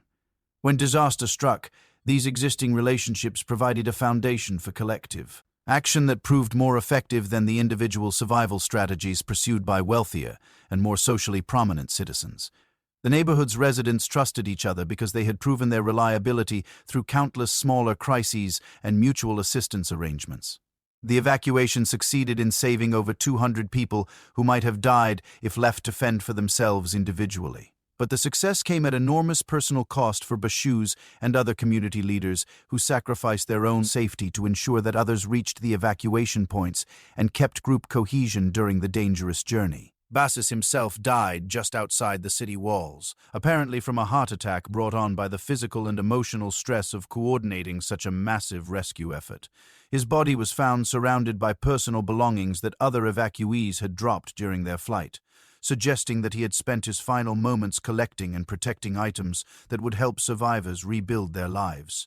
The community's response to his death revealed the depth of affection and gratitude that his leadership had inspired. Despite their own desperate circumstances, the survivors organized an impromptu funeral ceremony that honored Bashew's sacrifice and committed the group to keeping the mutual support relationships he had fostered. Many of the survivors remained together after reaching safety, forming new communities that preserved the cooperative values they had developed in Pompeii. Their success in rebuilding their lives was built partly on practical skills and resources they had salvaged from the disaster, but more importantly on the social bonds and trust relationships that had enabled their survival. The Suburana neighborhood's collective evacuation became a model that other refugee communities tried to replicate as they struggled to rebuild after losing everything in the volcanic destruction. The success showed that cooperation and mutual support could be more valuable than individual wealth or social status when communities faced existential threats. But the neighborhood's achievement also highlighted how unusual such cooperation was in Roman society.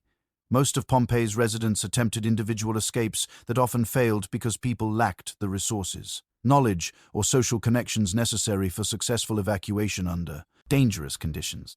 The contrast was particularly stark in the city's wealthier districts, where residents had better individual resources but weaker community bonds. Many wealthy families had the means to organize effective evacuations, but lacked the social relationships that would have enabled them to coordinate with neighbors or assist people who needed help. The result was a series of individual tragedies that might have been prevented if wealthier citizens had been willing or able to cooperate as effectively as the Suburana neighborhood's residents. Family after family died in isolation, surrounded by resources that could have saved lives if shared with others facing similar dangers. The villa of Marcus Appidius Hymettus provides a tragic example of how individual wealth and social status failed to provide adequate protection against the volcanic disaster. Marcus had accumulated enormous riches through real estate investments that included several entertainment establishments, and his household included dozens of enslaved people, freedmen, and business associates. When the evacuation began, Marcus had enough resources to ensure everyone's survival if he had been willing to share them appropriately. He owned multiple wagons and draft animals, had stockpiled food and water for emergencies, and kept good relationships with officials who could facilitate passage through checkpoints and obstacles. But Marcus's evacuation plan was designed to preserve his wealth and property rather than maximize human survival. He spent precious time trying to transport valuable possessions that slowed the entire group's progress and exhausted their transportation capacity. He insisted on following routes that would protect his business interests rather than choosing paths that would ensure the fastest escape from dangerous areas. Most critically, Marcus refused to accept additional evacuees who sought to join his well-supplied convoy, apparently fearing that helping strangers would reduce his own family's chances of survival or compromise his ability to preserve his wealth. The decision condemned dozens of people to death who could have been saved with minimal additional risk or expense. The evacuation's failure was as much moral as practical. Marcus's group had the resources to succeed but lacked the leadership and solidarity necessary to use their advantages effectively. Internal conflicts over priorities and decision-making paralyzed the group when quick action was essential. The breakdown accelerated when several family members began questioning Marcus's judgment and demanding different evacuation strategies. His authority, which had never been seriously challenged during normal times, crumbled under the pressure of life-and-death decision-making. The resulting arguments and power struggles wasted time that could have been used for escape. By the time the group reached consensus on evacuation priorities, conditions had deteriorated, oriented beyond the point where even their superior resources could ensure survival. They died together in a roadside inn where they had stopped to rest, apparently overcome by toxic gases. While still arguing about whether to continue the evacuation or wait for conditions to improve, archaeological evidence suggests that Marcus spent his final hours trying to hide his most valuable possessions rather than seeking medical attention for family members who were showing signs of serious gas poisoning. His priorities remained focused on wealth preservation even when such concerns had become completely meaningless. The scene preserved by volcanic ash captures a moment of profound moral failure that contrasts sharply with the heroism and solidarity displayed by people who had much less to lose. Marcus's family died surrounded by luxury goods and financial instruments that couldn't save their lives, while people with no resources beyond mutual cooperation successfully escaped to safety. The contrast became even more poignant when rescue workers discovered that Marcus's convoy had passed within a few hundred yards of the Suburana neighborhood's evacuation route. If he had been willing to cooperate with Bashuza's community organization efforts, his resources combined with their social coordination might have created an evacuation success that could have saved hundreds of additional lives. But the social barriers that separated wealthy Romans from their poorer neighbors proved impossible to overcome, even in the face of shared mortal danger. Marcus couldn't imagine accepting leadership from a freedman tavern keeper, and Bashuz couldn't offer assistance to someone whose social status and wealth would have disrupted his community's egalitarian approach to crisis management. The failure of cooperation across class lines was repeated throughout Pompeii as the disaster unfolded. People who might have survived by combining their different resources and capabilities instead died separately because Roman social hierarchies made effective cooperation impossible, even when survival depended on it. Yet, some individuals managed to go beyond these social barriers through personal relationships that had developed over years of interaction across class boundaries. The entertainment industry, despite its exploitation and dehumanization, had also created unusual opportunities for people from different social backgrounds to form connections that went beyond normal hierarchical distinctions. The evacuation story of Gaius Aemilius Quadratilus illustrates how these cross-class relationships could enable survival when official social structures failed completely. Gaius was a wealthy merchant who had developed genuine friendships with several people who worked in establishments he patronized regularly. Unlike customers who kept purely commercial relationships with sex workers, Gaius had taken interest in the personal lives and individual circumstances of people whose services he bought.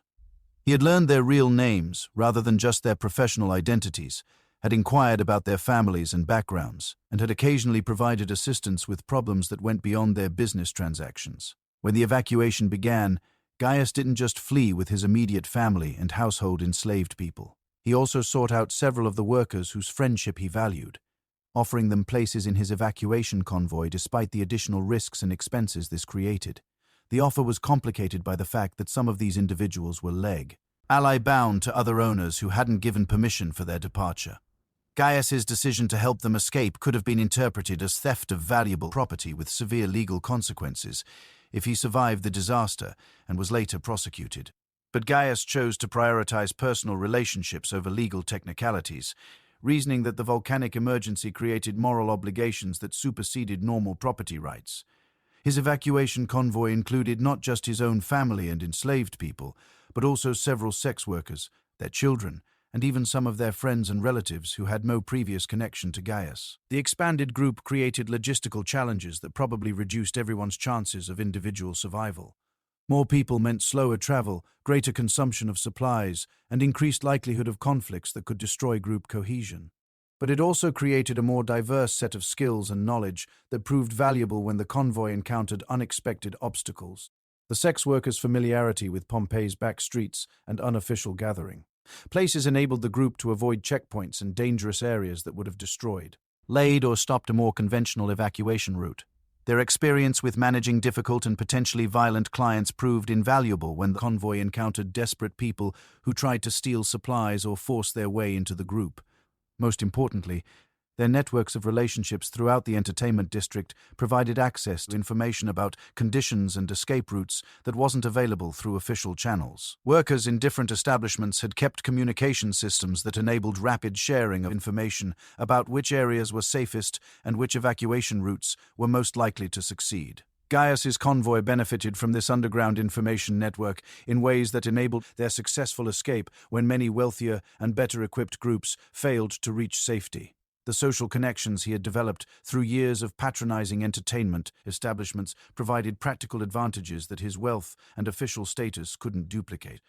The success came at a personal cost for Gaius, who lost most of his property and business investments when he chose evacuation over immediate survival. But the relationships he had nurtured across social boundaries became the foundation for a new community that survived and prospered long after the volcanic disaster had ended.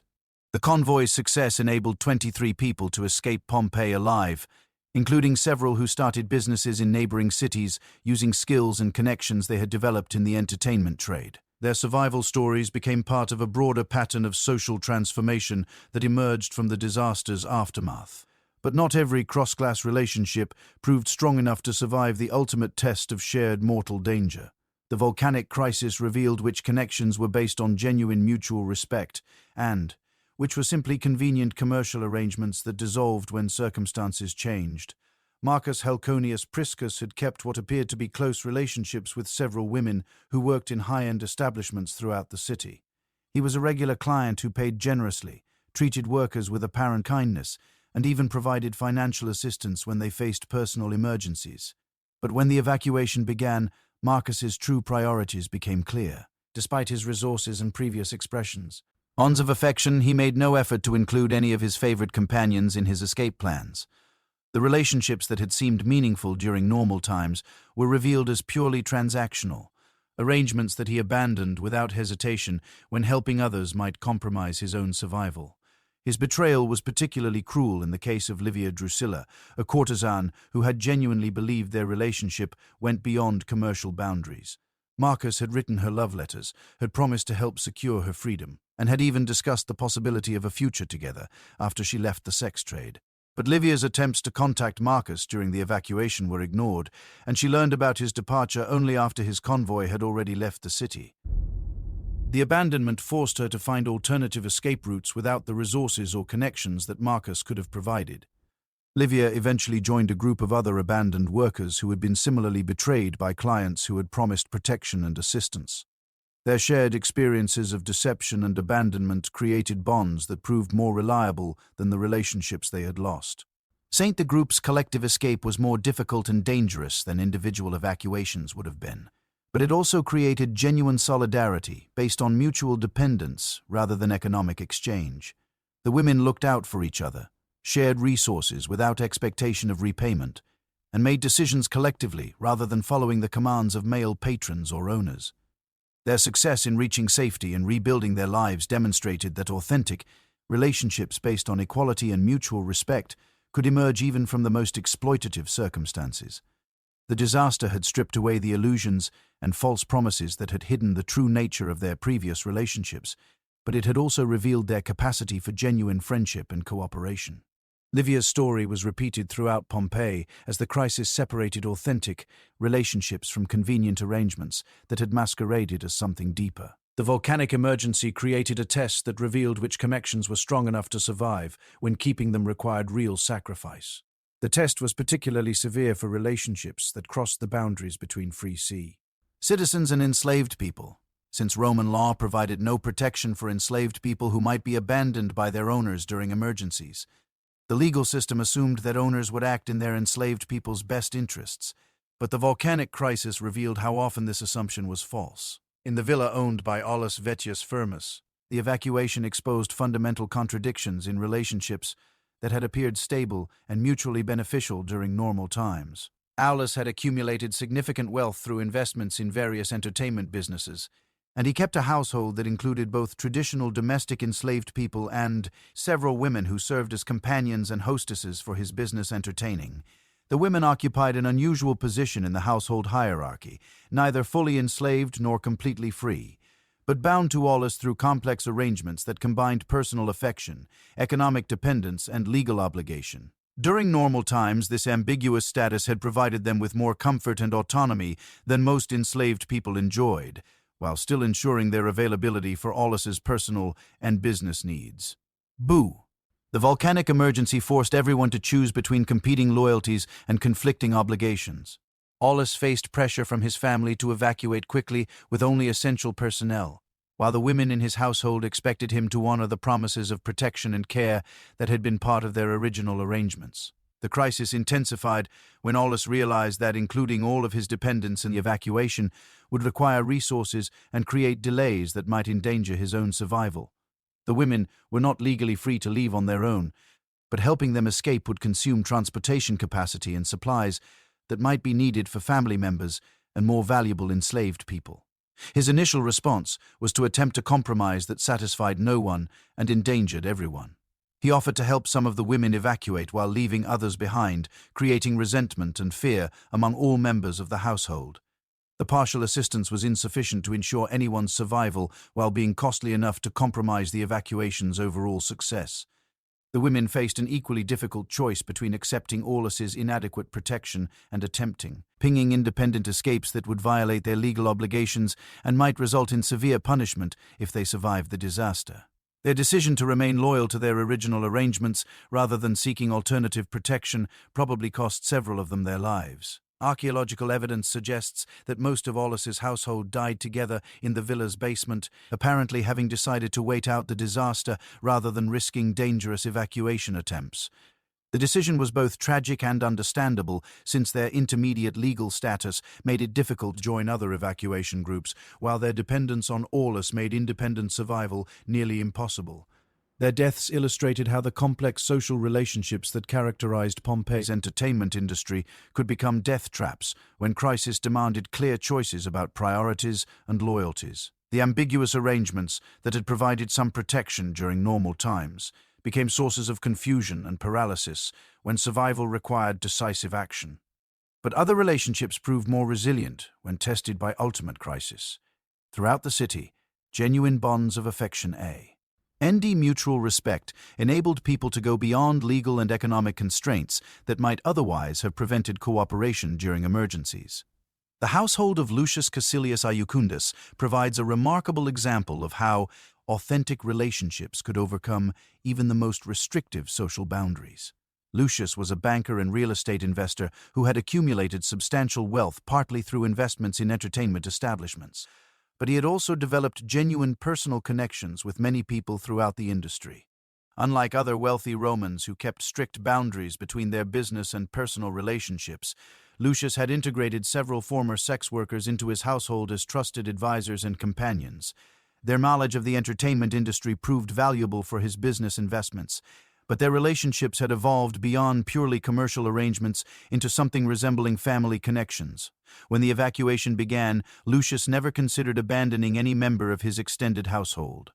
Despite the additional costs and complications this created, he organized an evacuation that included not just his immediate family, wily and legal dependents, but also the informal network of relationships he had built over years of business and personal interaction. The expanded evacuation group included over 30 people from various social backgrounds and legal statuses. Former enslaved people worked alongside free citizens, business associates traveled with personal friends, and people who had never met before the crisis cooperated because they shared connections to Lucius and trust in his leadership.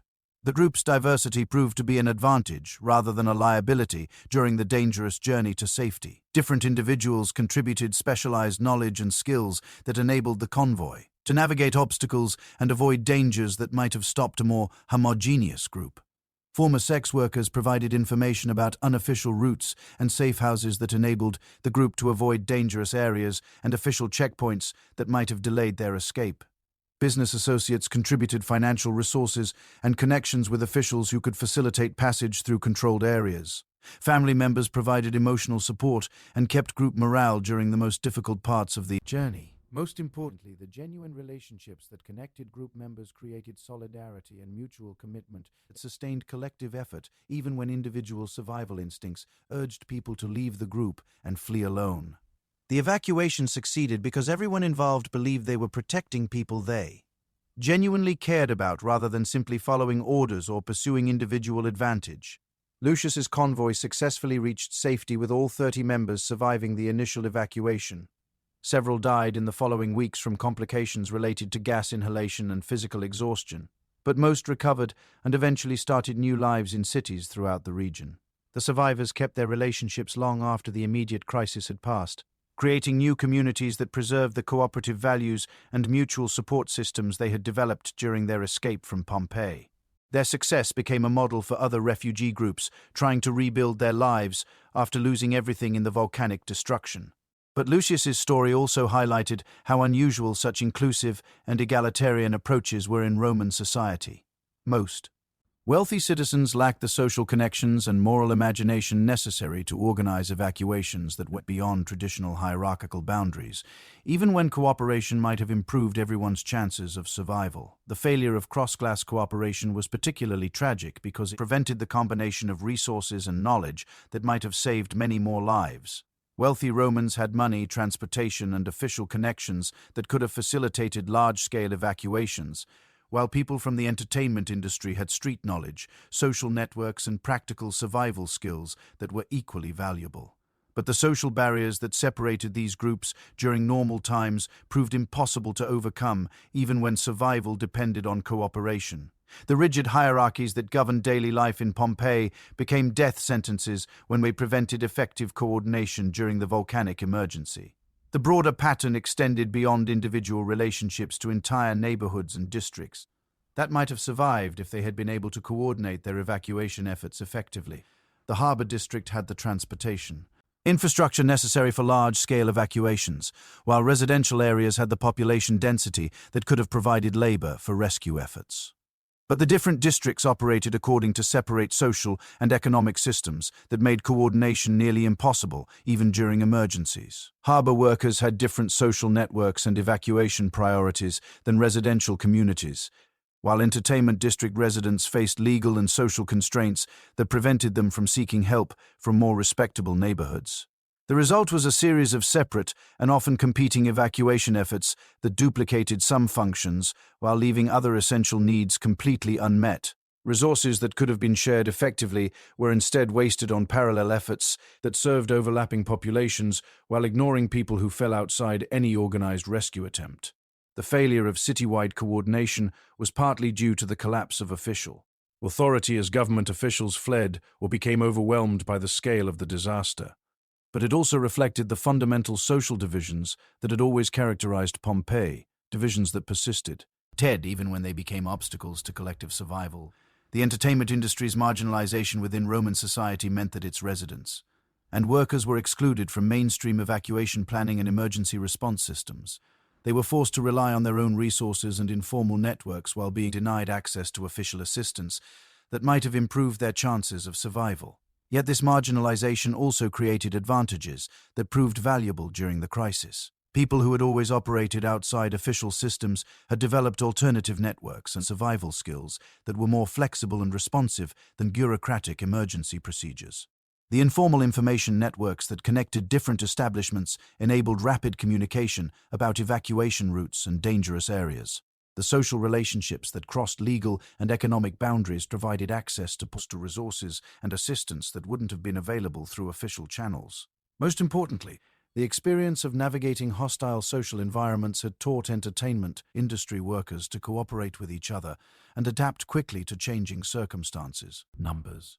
These skills proved more valuable than wealth or official status when survival depended on flexibility and mutual support rather than individual resources. The contrast between official and unofficial responses to the volcanic emergency revealed fundamental questions about social organization and collective responsibility that extended far beyond the immediate crisis. The disaster had exposed both the strengths and weaknesses of Roman society's hierarchical structure, showing how social divisions could prevent effective cooperation while also showing how alternative relationships could go beyond these barriers. The preservation of these stories by volcanic ash created a unique historical record that captured not just the facts of what happened, but the moral choices that individuals made when faced with ultimate tests of character and humanity. The archaeological evidence provides glimpses into the hearts and minds of people who lived nearly 2,000 years ago, revealing universal themes about courage and cowardice, loyalty and betrayal, love and abandonment that remain relevant today. As rescue workers began arriving from neighboring cities in the days following the eruption, TEY discovered a landscape of destruction that had completely transformed one of the Roman Empire's most prosperous cities. But they also found evidence of human responses to catastrophe that illustrated both the worst and best aspects of human nature under extreme pressure.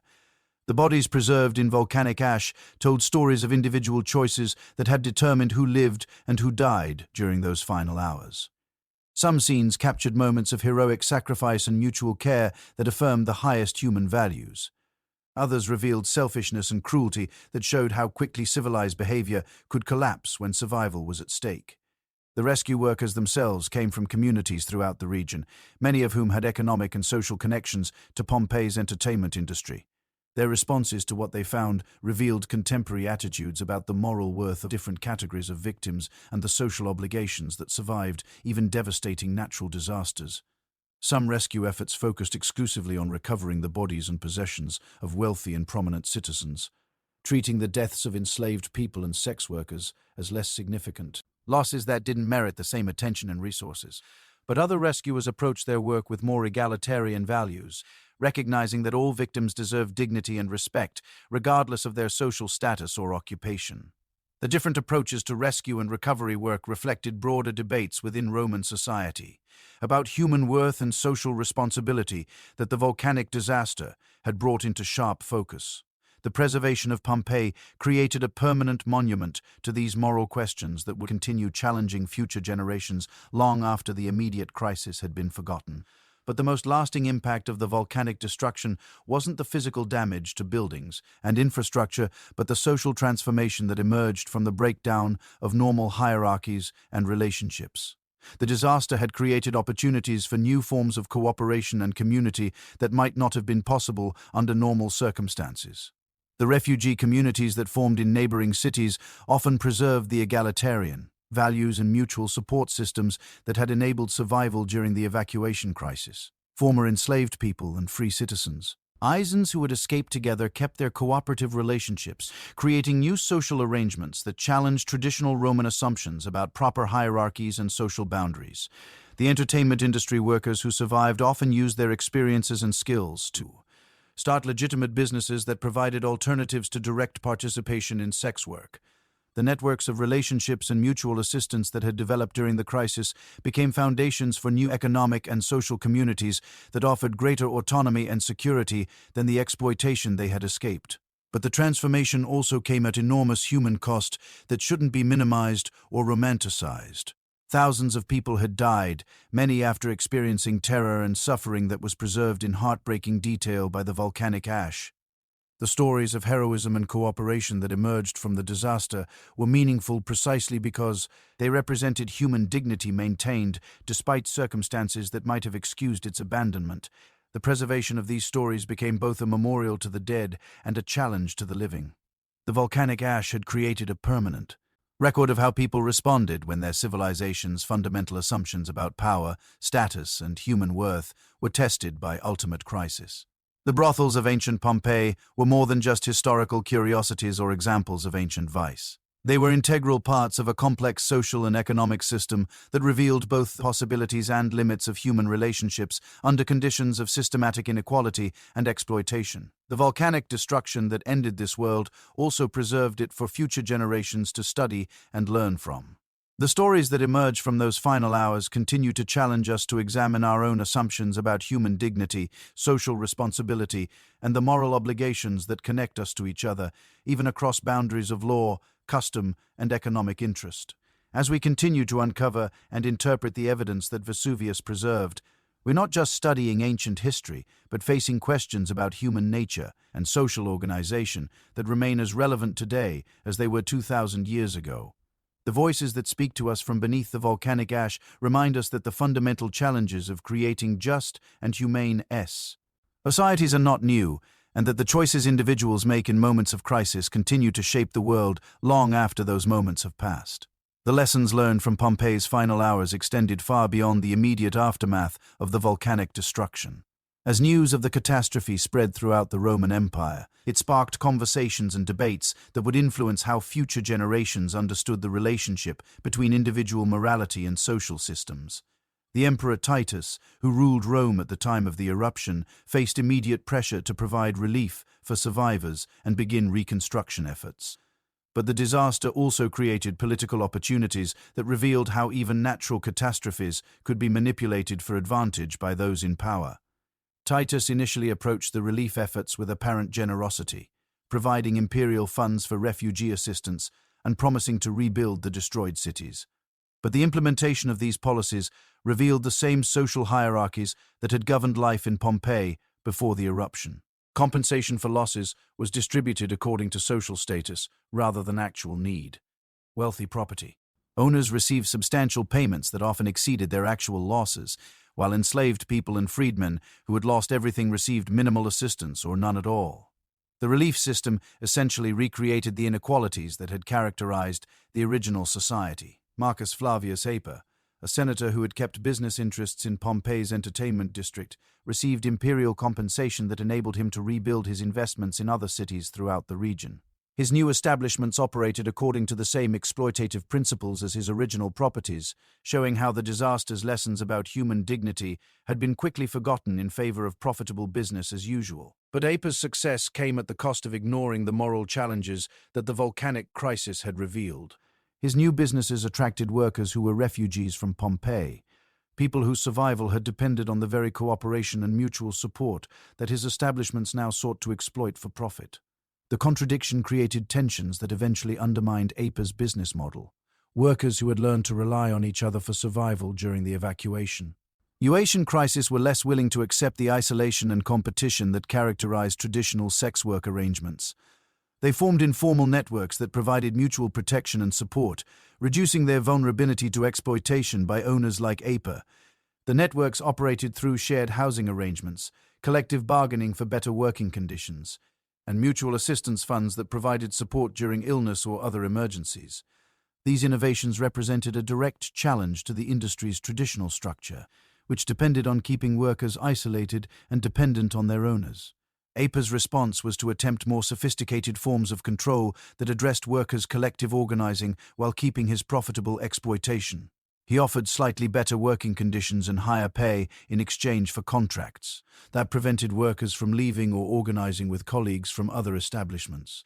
The strategy initially succeeded in attracting workers who were desperate for any improvement in their circumstances, but it also created new forms of bondage that were more subtle than traditional slavery but equally effective at preventing genuine freedom or autonomy. The legal innovations that emerged from these arrangements influenced how the sex trade operated throughout the Roman Empire for generations.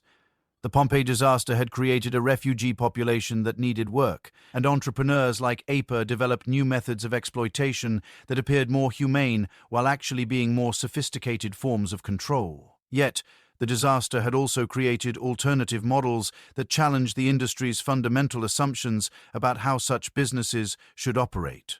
The cooperative relationships that had enabled survival during the volcanic crisis became templates for different approaches to organizing work and community. In the city of Neapolis, a group of Pompeii survivors established what they called a collegium, a legal association that provided mutual support and collective bargaining power for people working in the entertainment industry. The collegium operated according to principles that had emerged from their shared experiences during the evacuation crisis.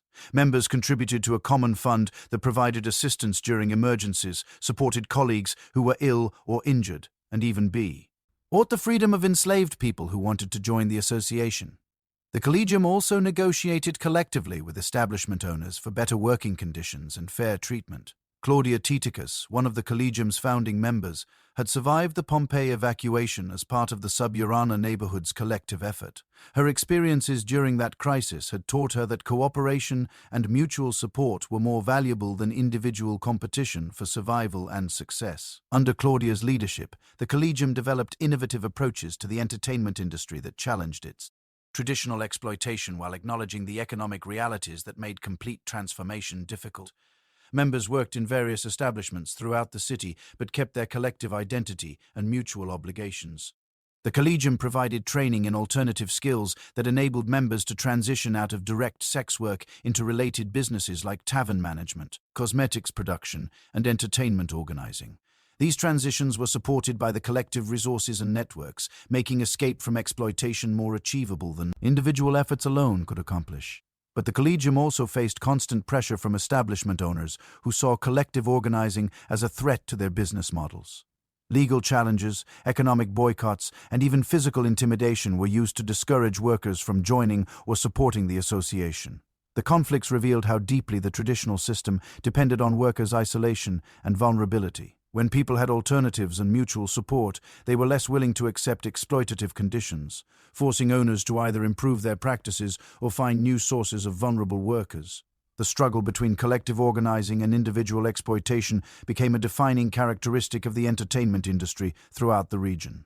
In the decades following the Pompeii disaster, the volcanic crisis had shown both the possibility and the necessity of alternative approaches to organizing human relationships and economic activities.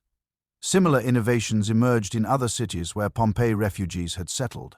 Each community developed unique solutions based on local conditions and the specific skills and experiences that survivors brought. Gazel with them, but all shared common themes that reflected lessons learned during those final hours in the buried city.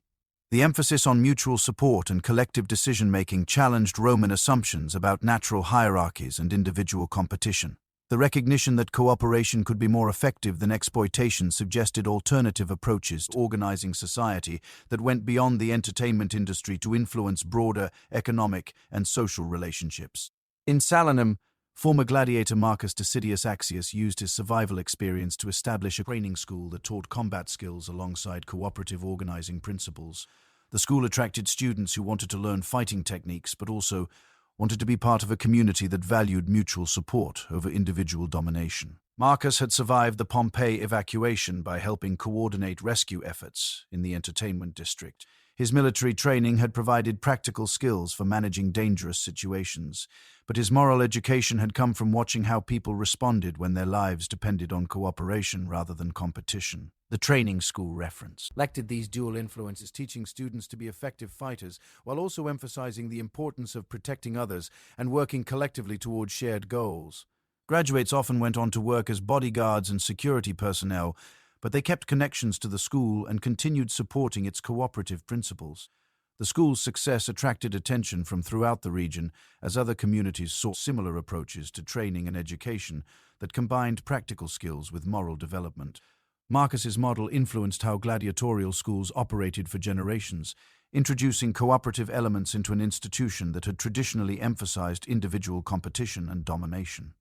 But the most significant innovations emerged in the domestic sphere, where Pompeii survivors set up household. Arrangements that challenged traditional Roman assumptions about family structure and authority relationships.